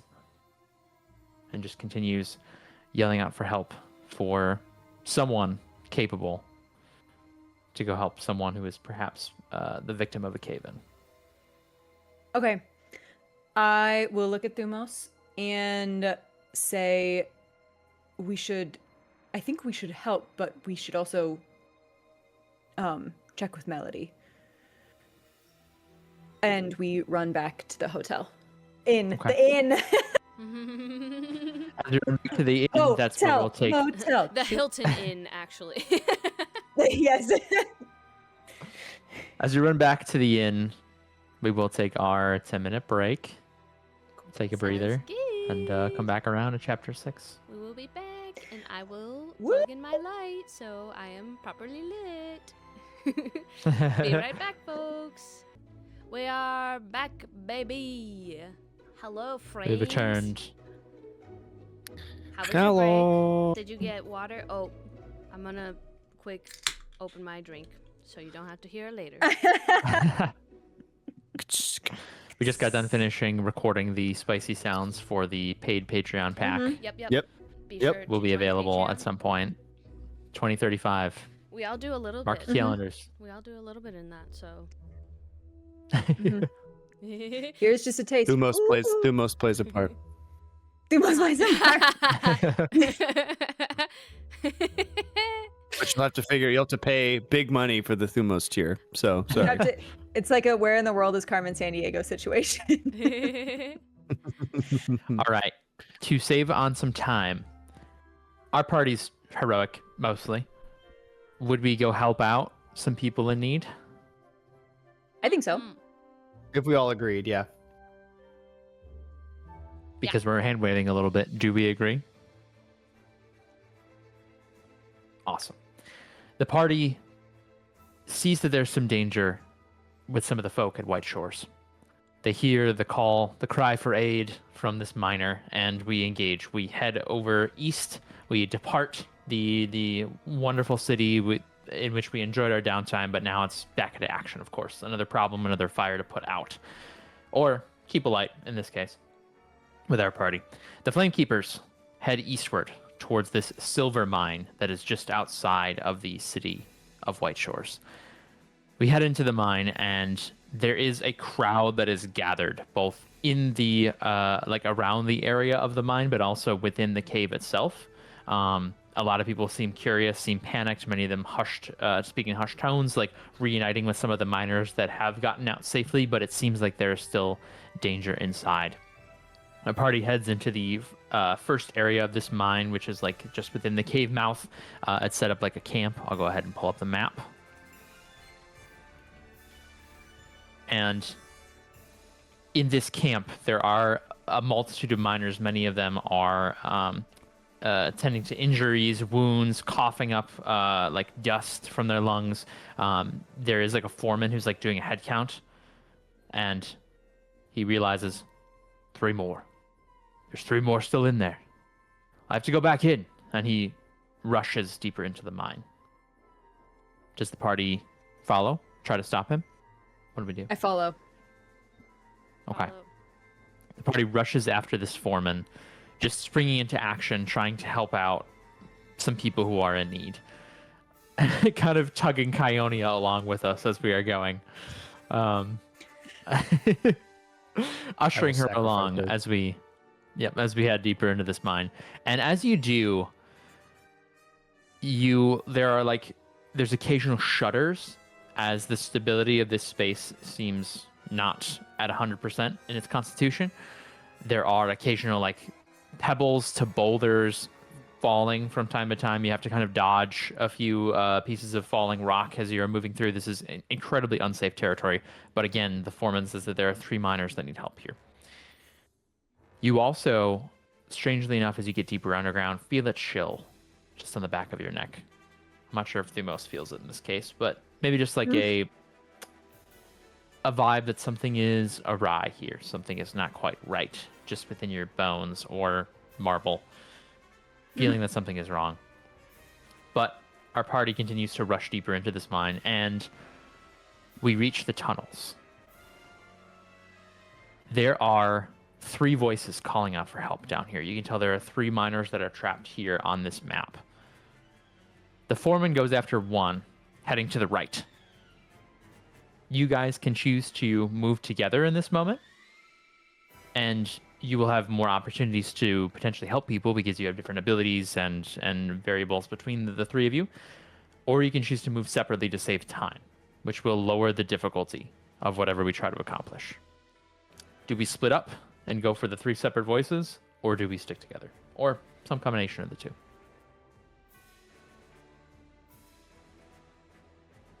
What do you think? My thought is just to stick together. Okay. Let's do it. If that is all good. Before we go, I would like to rally my friends. So, before we go in, Melody is going to turn to Antigone and say to them, she's going to grab their arms and say, whatever happens down here, you are capable. Don't sell yourself short. And then she's going to turn to Thumos and say, you truly bring the fire to the Flamekeepers. Keep it lit. Keep it lit. Sorry. Ruined my own thing. And then Melody's gonna tell herself once again, you're a bad bitch. You're the baddest bitch in Greece. You've got this. Yes, you are. Your house is on Bad Bitch Avenue.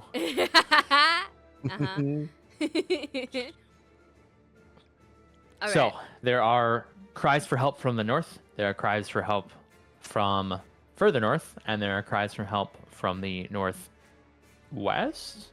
Yes, to the west. Basically, do you want to go up? Do you want to go all the way to the back? Or do you want to go off to the side? The foreman went straight up. Left. Okay, so we're moving separately from the foreman. I think Thumos runs with the foreman.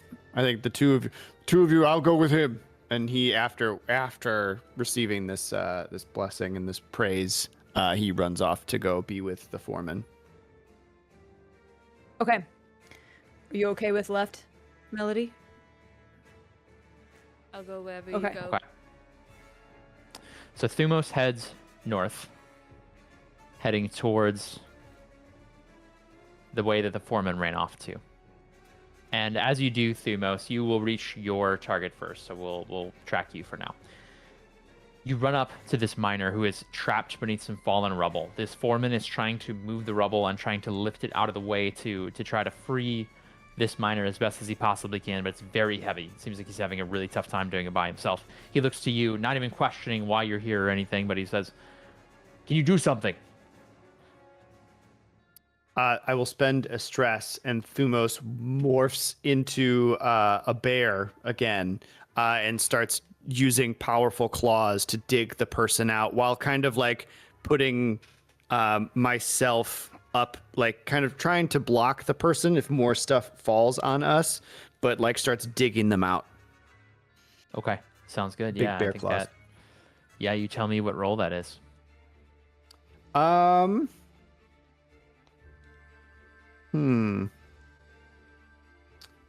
I think that would probably be strength. I would think that that's probably strength.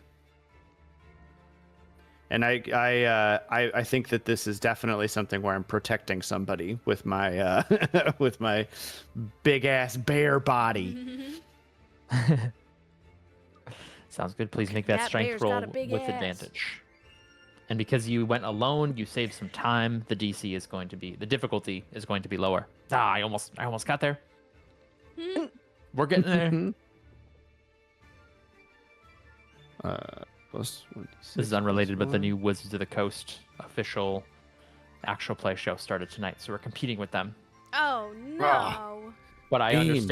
understand. It's Jasmine. She's the DM, so I get it. I We're get the it. superior- I understand. We didn't cancel. I understand. We Like have thousands of superior viewers fans. left from us. We would have thousands of viewers here Yeah, if not they for that. stole all our viewers. I mean, it's also Critical Role is live right now too. So we're like they're taking all of our everybody's taking all of our viewers. It's What crazy. the- Yeah, but our Holy. viewers are Okay. superior. Mm-hmm. Yeah. Like we have the best ones. Y'all are the best. We do Yeah. have the best viewers, for sure. We have Okay. John Watson in the chat. Sidekick to Sherlock. We're good. Ooh, despite all of the modifiers, a 12 with hope is actually not going to be enough. Will a 14 be enough? Because I have my Seaborn. I'm gonna add +2 to that roll. I will know the tides. You can sense the ebb and flow of life, and I will spend +2. Is a 14 gonna be okay enough?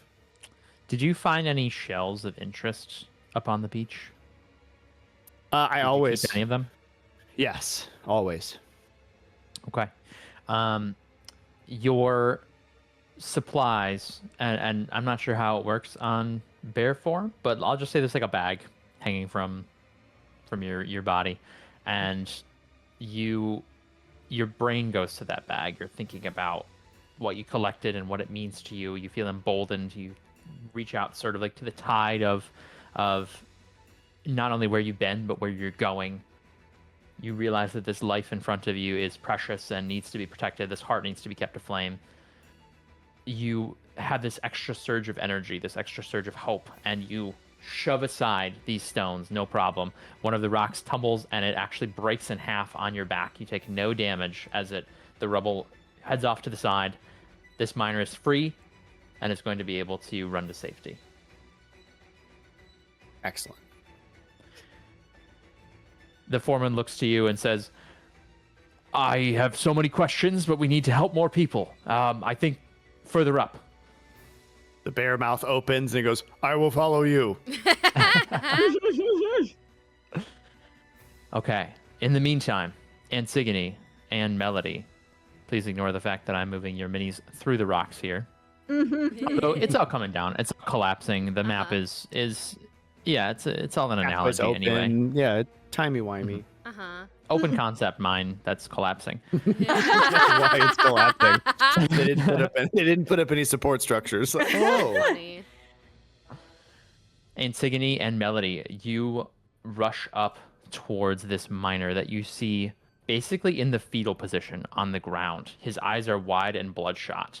He's breathing heavily. The stones are falling all about him, but he doesn't seem to have any interest in protecting himself from it, as he is just like hugging himself and trying to have some kind of stability here. You're not really sure what to make of this sight.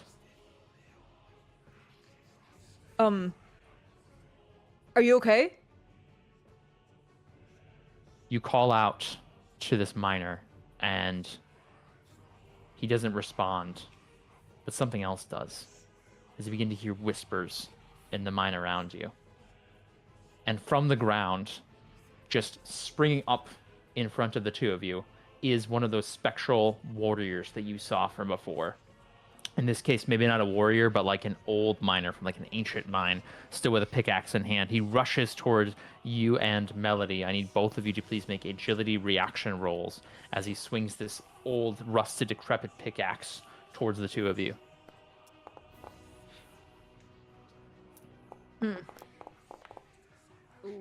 Oof. Ooh, not great. Oh, this whispering is giving me the heebie-jeebies. Can you hear it? You okay? Do you need me to turn it off? Can you hear it, chat? No, I love it. Can you hear the whispering? I'll turn it up if I need to. Only 5 magic damage dealt to you, Melody. 0 to Antigone as you duck from the attack. Okay. And that did cost me a fear, so I gotta log that here. What do the two of you do?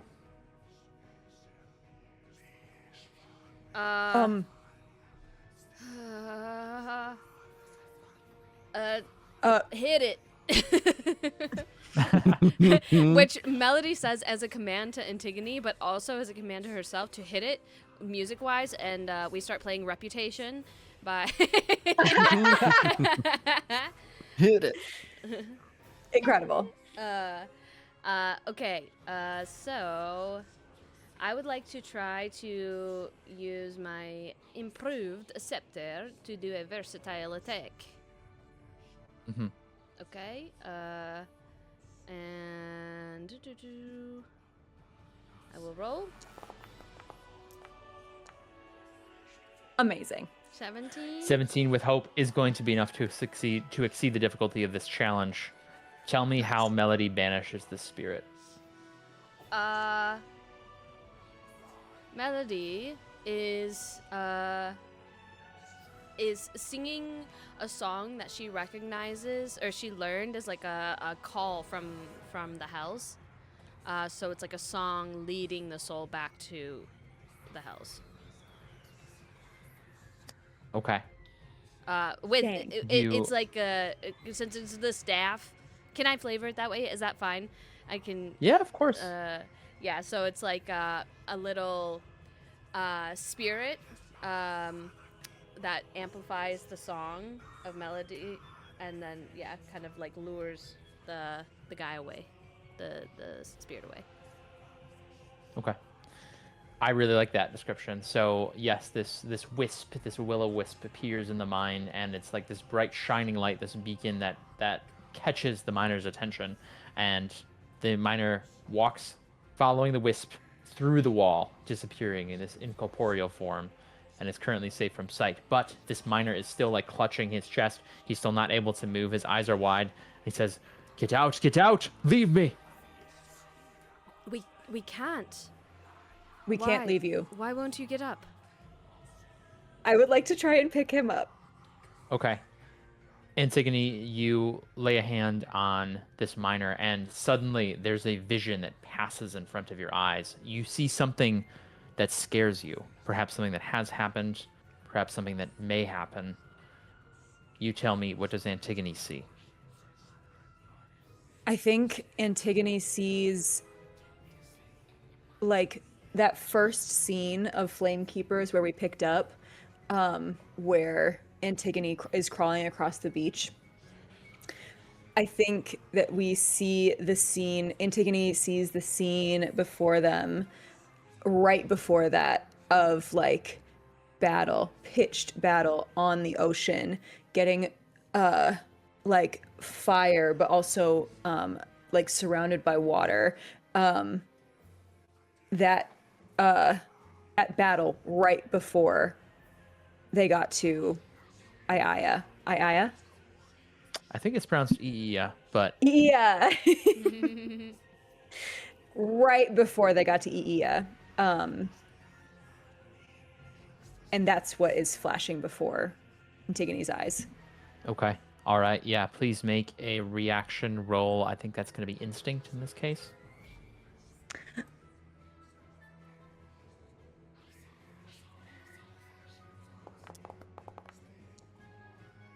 Okay. Melody, you watch as Antigone lays a hand on this miner and freezes. Ah! Doesn't move. Oh no. Uh-oh. Uh,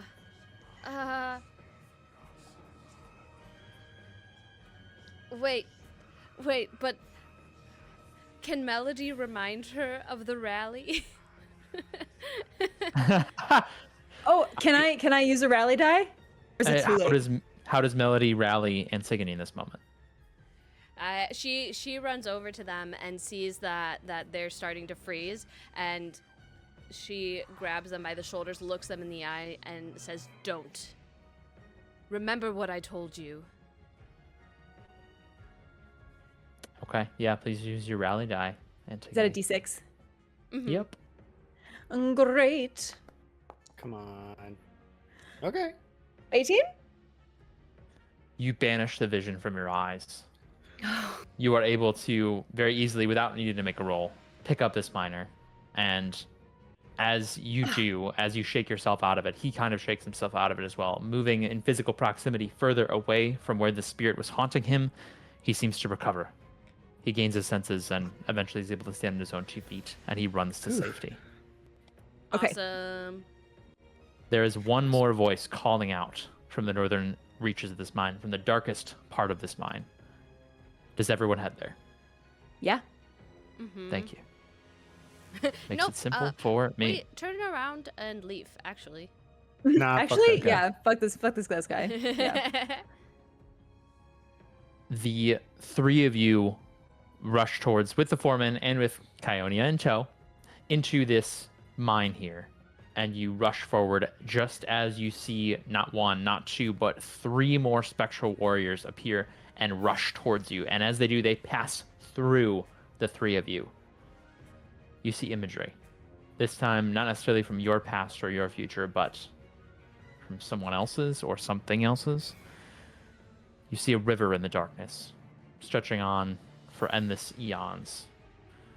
You see a boatman who is rowing this boat across this river with this long wooden paddle. His form, as he gets closer, appears to be skeletal beneath his black cloak.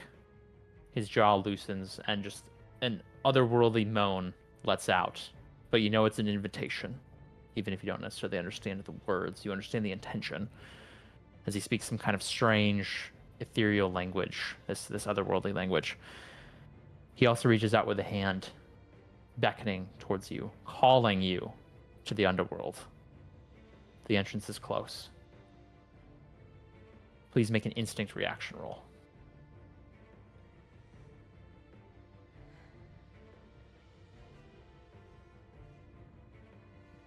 Instinct reaction. We about to go to the underworld?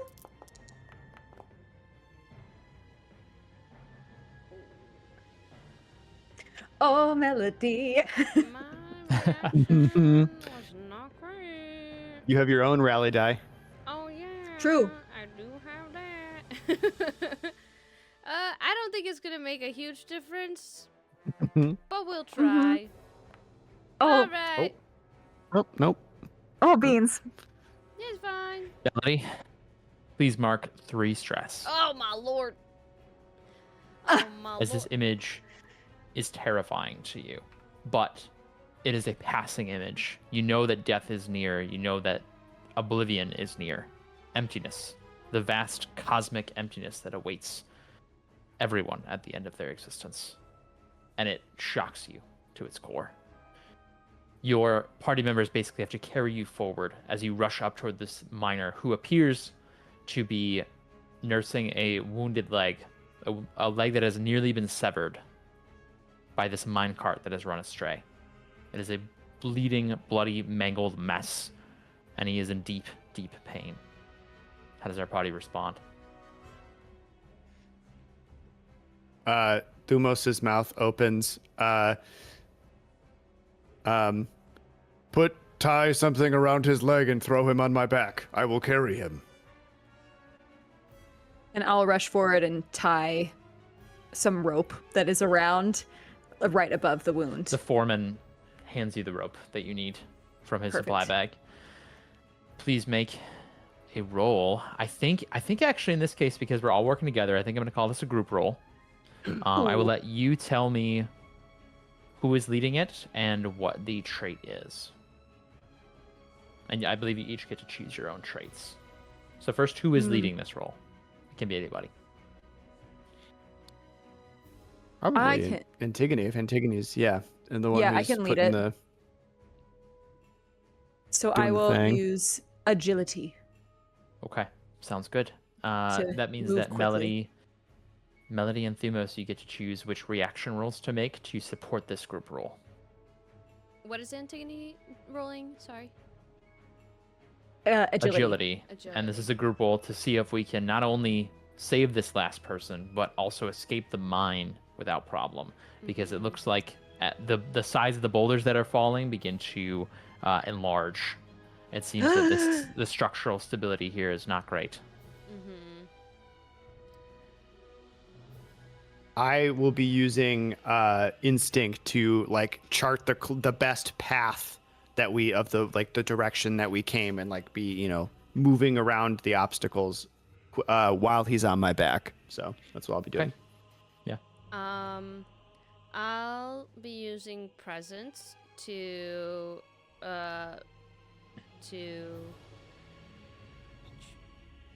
try to act like Melody's not scared. That try to keep everybody calm and focused and not panic. Those are both great. Yeah, please make those reaction rolls.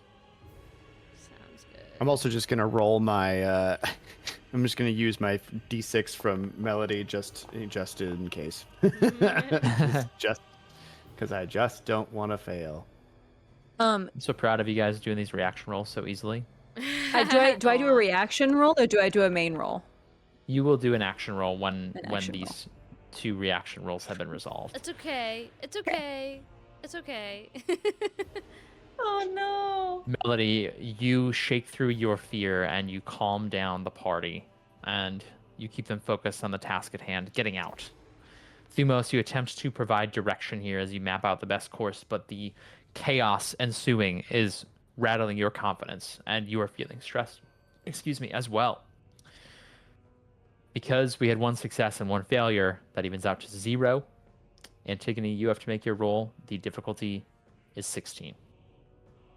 Okay. How do you feel about me using I could use a horse right now? Because I could really go. I would like to go fast. I could really use a horse right now. If that's a GM question, then yeah, I endorse it. Okay, great. Hey! Yes! Use. So crazy. Crit, So crit, crazy. Amazing. Crit. We need a crit emote. We need to be able to get a Crit crit emote. emote for sure.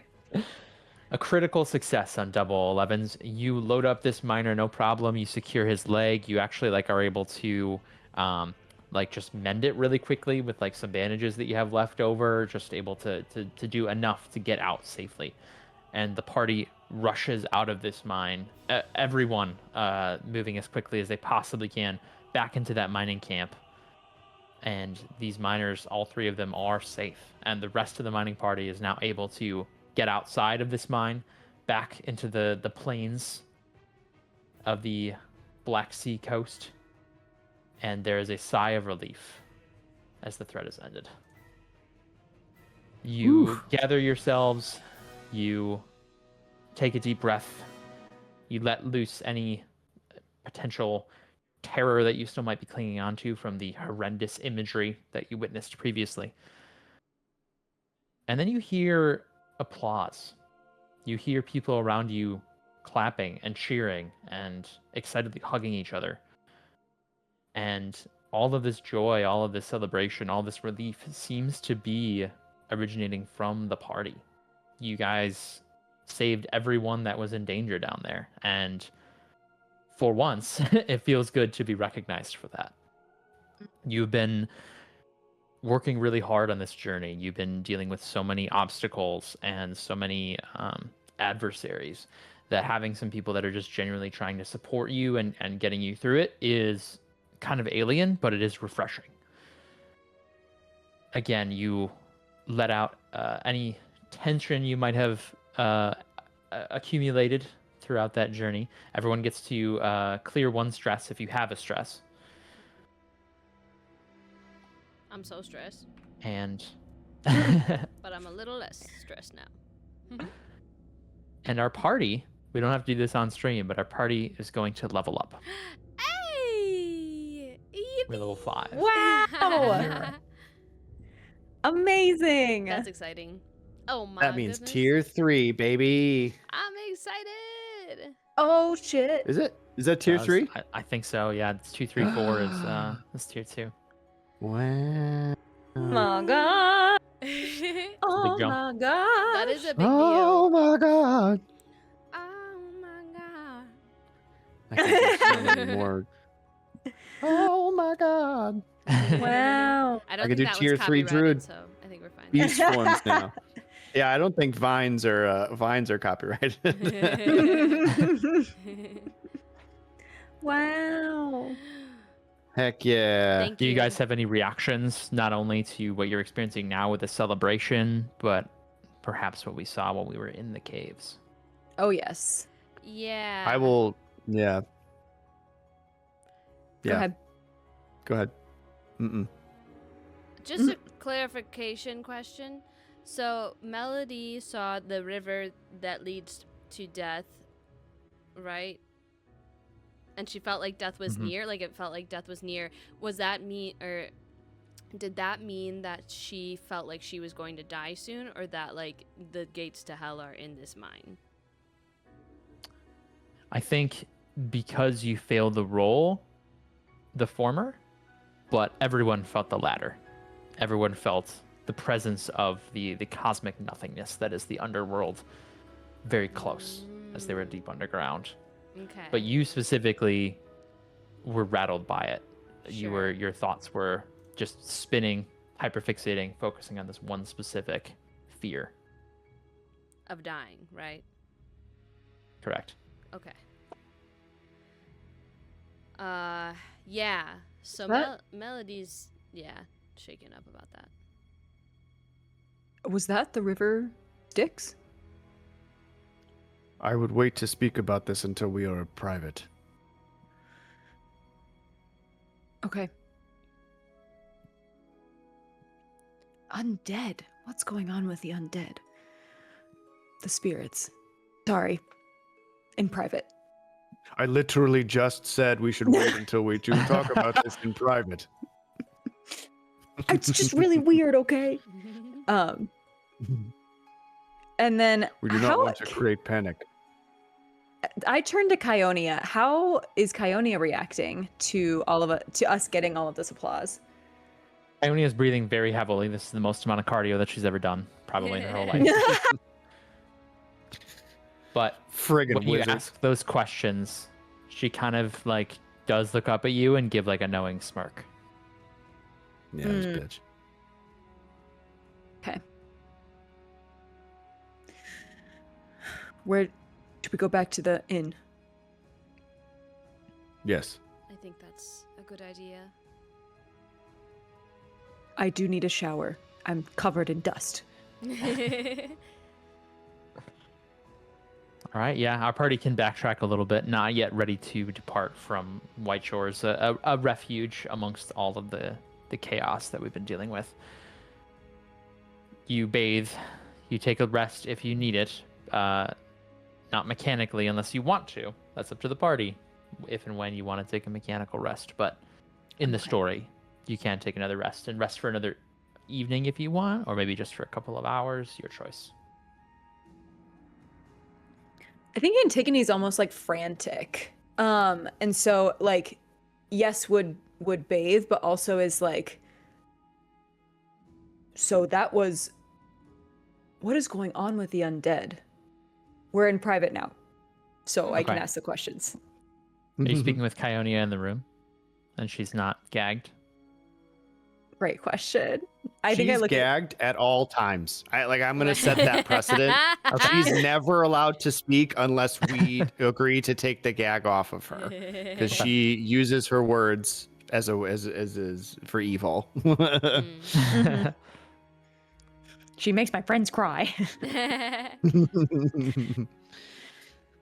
Okay, Antigone, what did you say again? Sorry, one more time. What's going on with the undead? Because they were in the city, they were in this mine. I don't. Has Hades abandoned the underworld too? That would be my guess. Aonia just raises a hand. What do you think, Melody? About what could be bringing them here, or that situation? And she points to Keone. About what could be bringing them here. I want to exhaust everything before we have to talk to her again. I guess I would have to assume that Hades has either abandoned the Hells or someone else is in charge.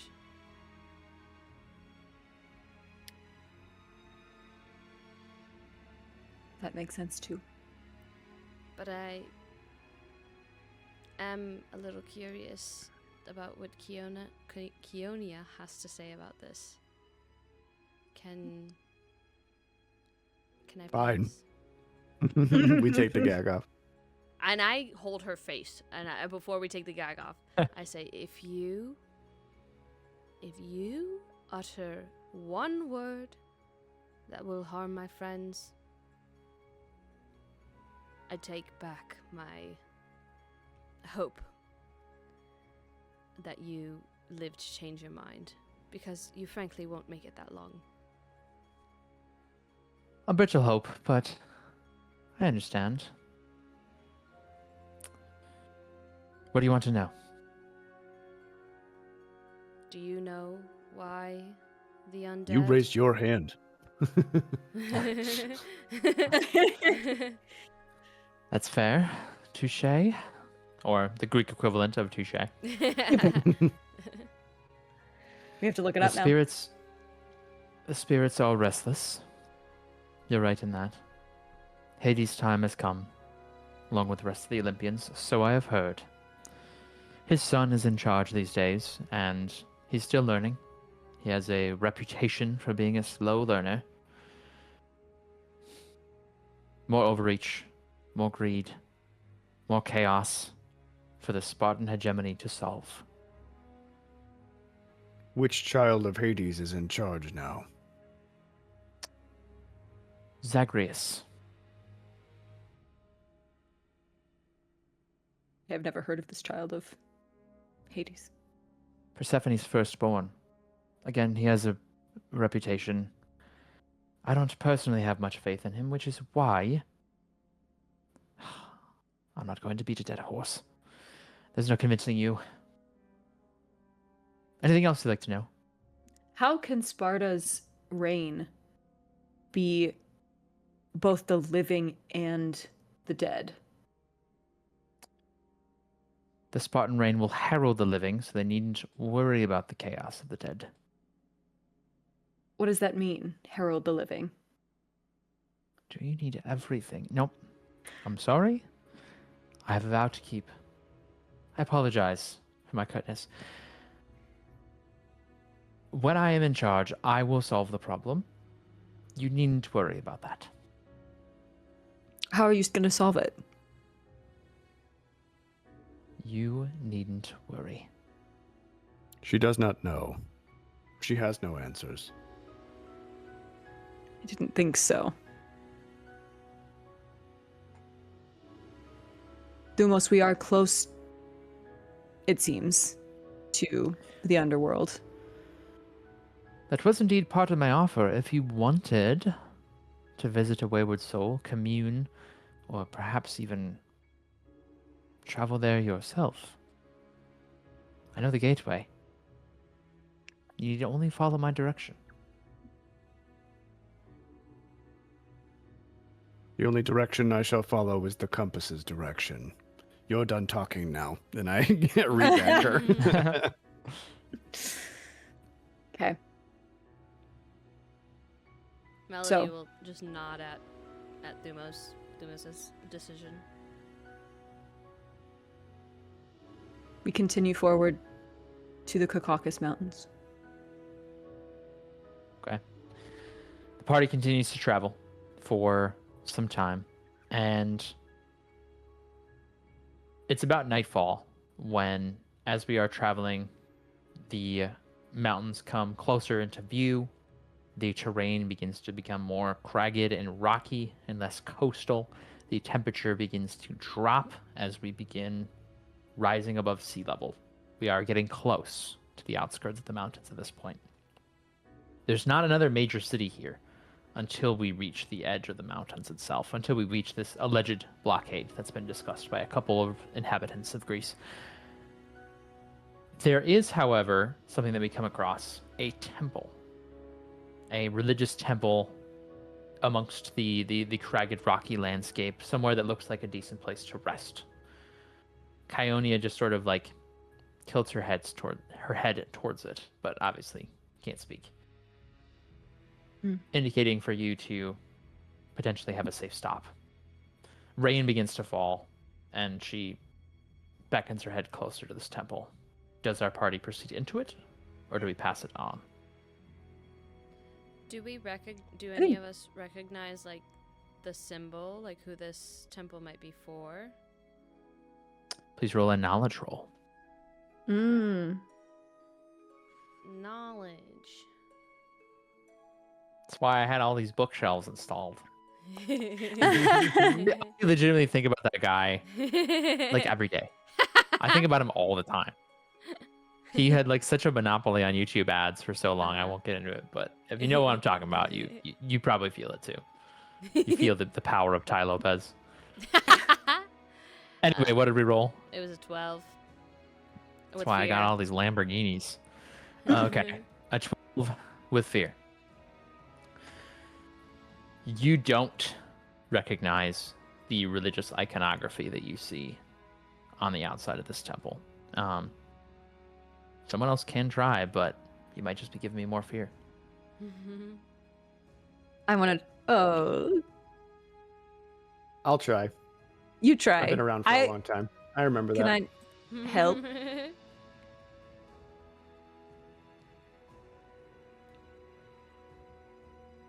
Plus help? Yes, you spending hope to help? Yes. How many Okay. hope? 2 hope.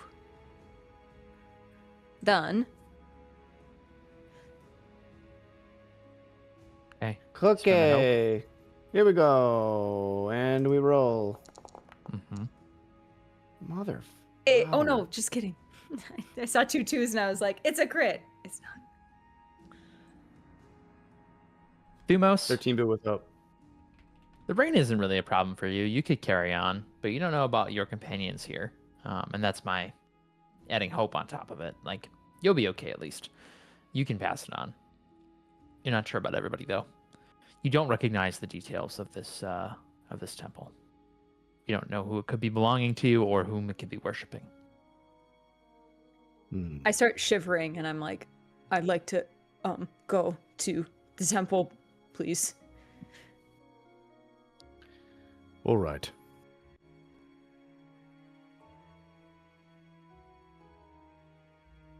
The party heads go in. towards this temple. And let me change the map here. I had to pull up an environment stat block too. As you step into this, as you step into this temple, there's something about you that feels a strange sense of peace. This is hallowed ground. This is religious ground. There's no one else in this space, but this is a place of worship, and it is a place of respite, much like the city before you, but it is calm, and it's quiet, and it is soothing.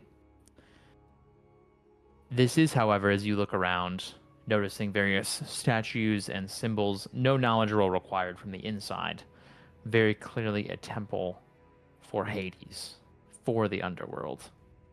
You see iconography of that boatman that you saw before. You see various designs of like the river Styx, and all of that is connecting in your brain from that imagery that you witnessed down in the mine. But strangely enough, you do feel some peace here. Not terror.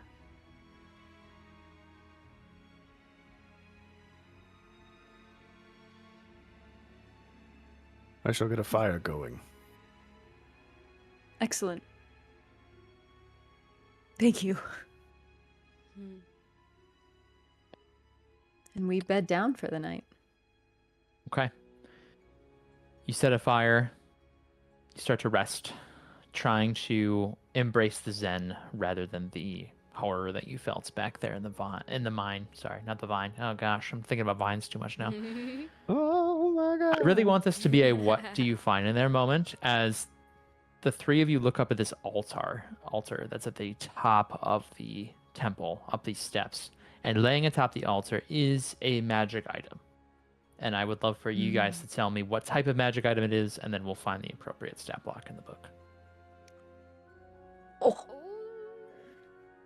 Oh. Okay, so something to do with the underworld.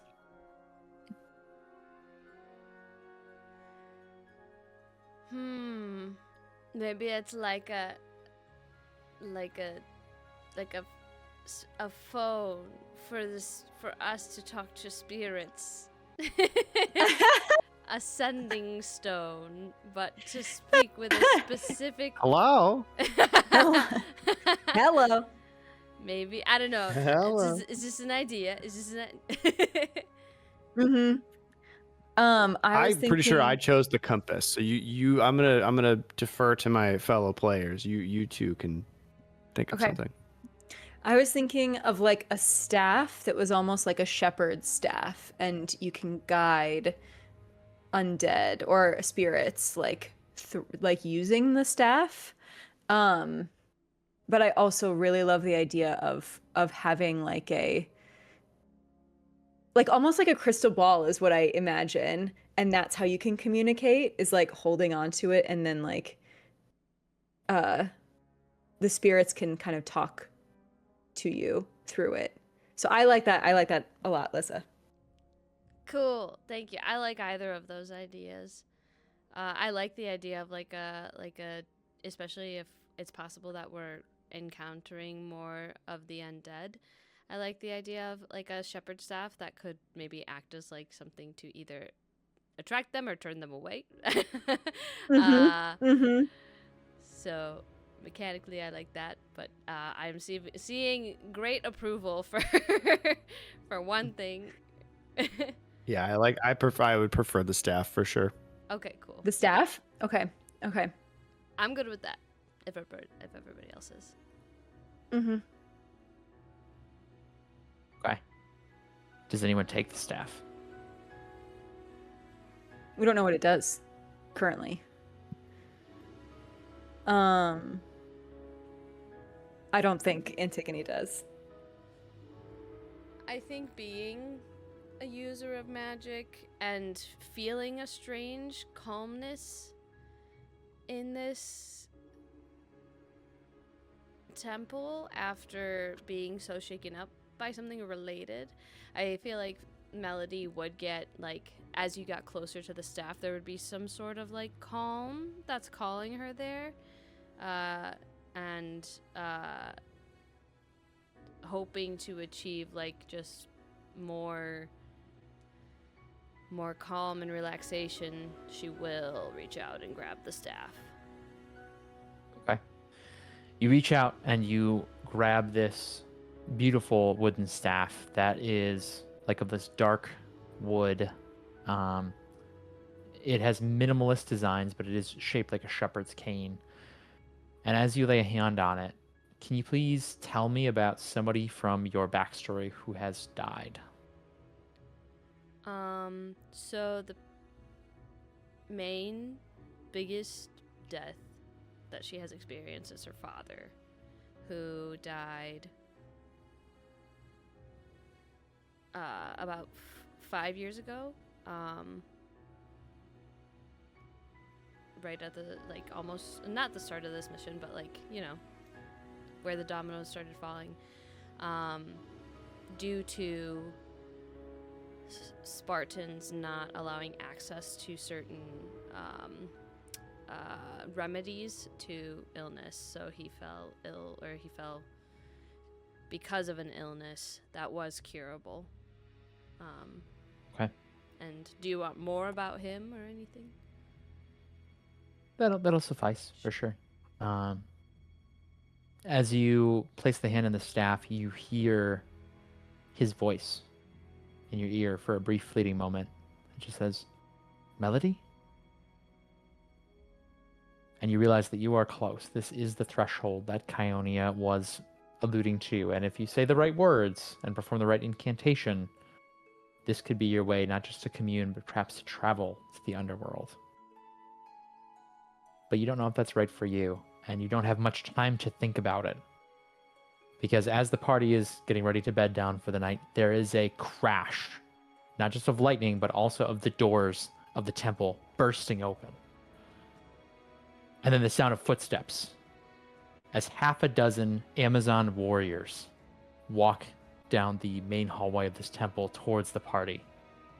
In formation, weapons at the ready, all dressed to the nines with various armors and wielding various weapons, all of them clearly very battle-hardened, very experienced, very wizened, and all of them looking furiously towards this party. One of them steps out, appears to be the matriarch in this group based on her height, the way she carries herself, based on the adornments, the various trophies and things that she's holding about her body that are like various skulls of animals that she's killed or various tokens that she's taken off of foes that she has slain. And she points her weapon towards Antigone and says, "Warrior of Athens, keeper of flame, slayer of Amazons, your time has come." And that is where we will conclude chapter 6 of the Flamekeepers. Oh. Damn. I was getting choked up. Aw. About, yeah. Yeah. I will Did very say well. Melody would have like whispered "Dad" to the voice that she heard. Yeah. So. Dang. I'm glad you were talking, Dang. Travis, because I was going to have Thumos turn into a sheep because she grabbed a shepherd's crook. And I was gonna like, bah, get it? Because I'm a sheep. Bah. That's in the I'm glad- bloopers. My glad that second didn't joke happen. that I've ever made. That'll be in the bloopers for the episode that plays during the credits like a Pixar movie. Yes. Ba-na-na-na. Oh my god. Oh my It's so hard god. not to do the music. Oh my god. Oh, nice work, everyone. I'm Congratulations so on leveling up. nervous. We have any magic Oh, item? yeah. I'm sure Yeah. everything's going to go great for our final couple chapters. Yeah, I'm actually Level fine. I'm up. so excited. Level up. So excited. Definitely not gonna have to kill all these Amazons. Definitely not. Phil says they'll understand Just one of them. if you murdered for Gorgon friendship. Thank you. How Thank did you they for that find very us? much. How did they know who killed us? How did they know who killed her? How did they find us? What are they? What are they? What? Ain't got no way. They also have a compass, but it's a Who killed? yeah. Who killed us? Who killed our Uh-huh. Amazon compass? Yeah. Yeah. It's Oh my Amazon god. Out in 2 weeks' time. Yes. Hope to see you Nice all job back tonight, here. everybody. Yes. Yeah, and thank you for stopping by Yes. if you did. Much appreciated. It was Thank lovely having you. you here. Thank you for hanging out. I hope you all have a great evening and spirits don't haunt your dreams. Yeah. All right. Bye. Bye. Bye. Bye.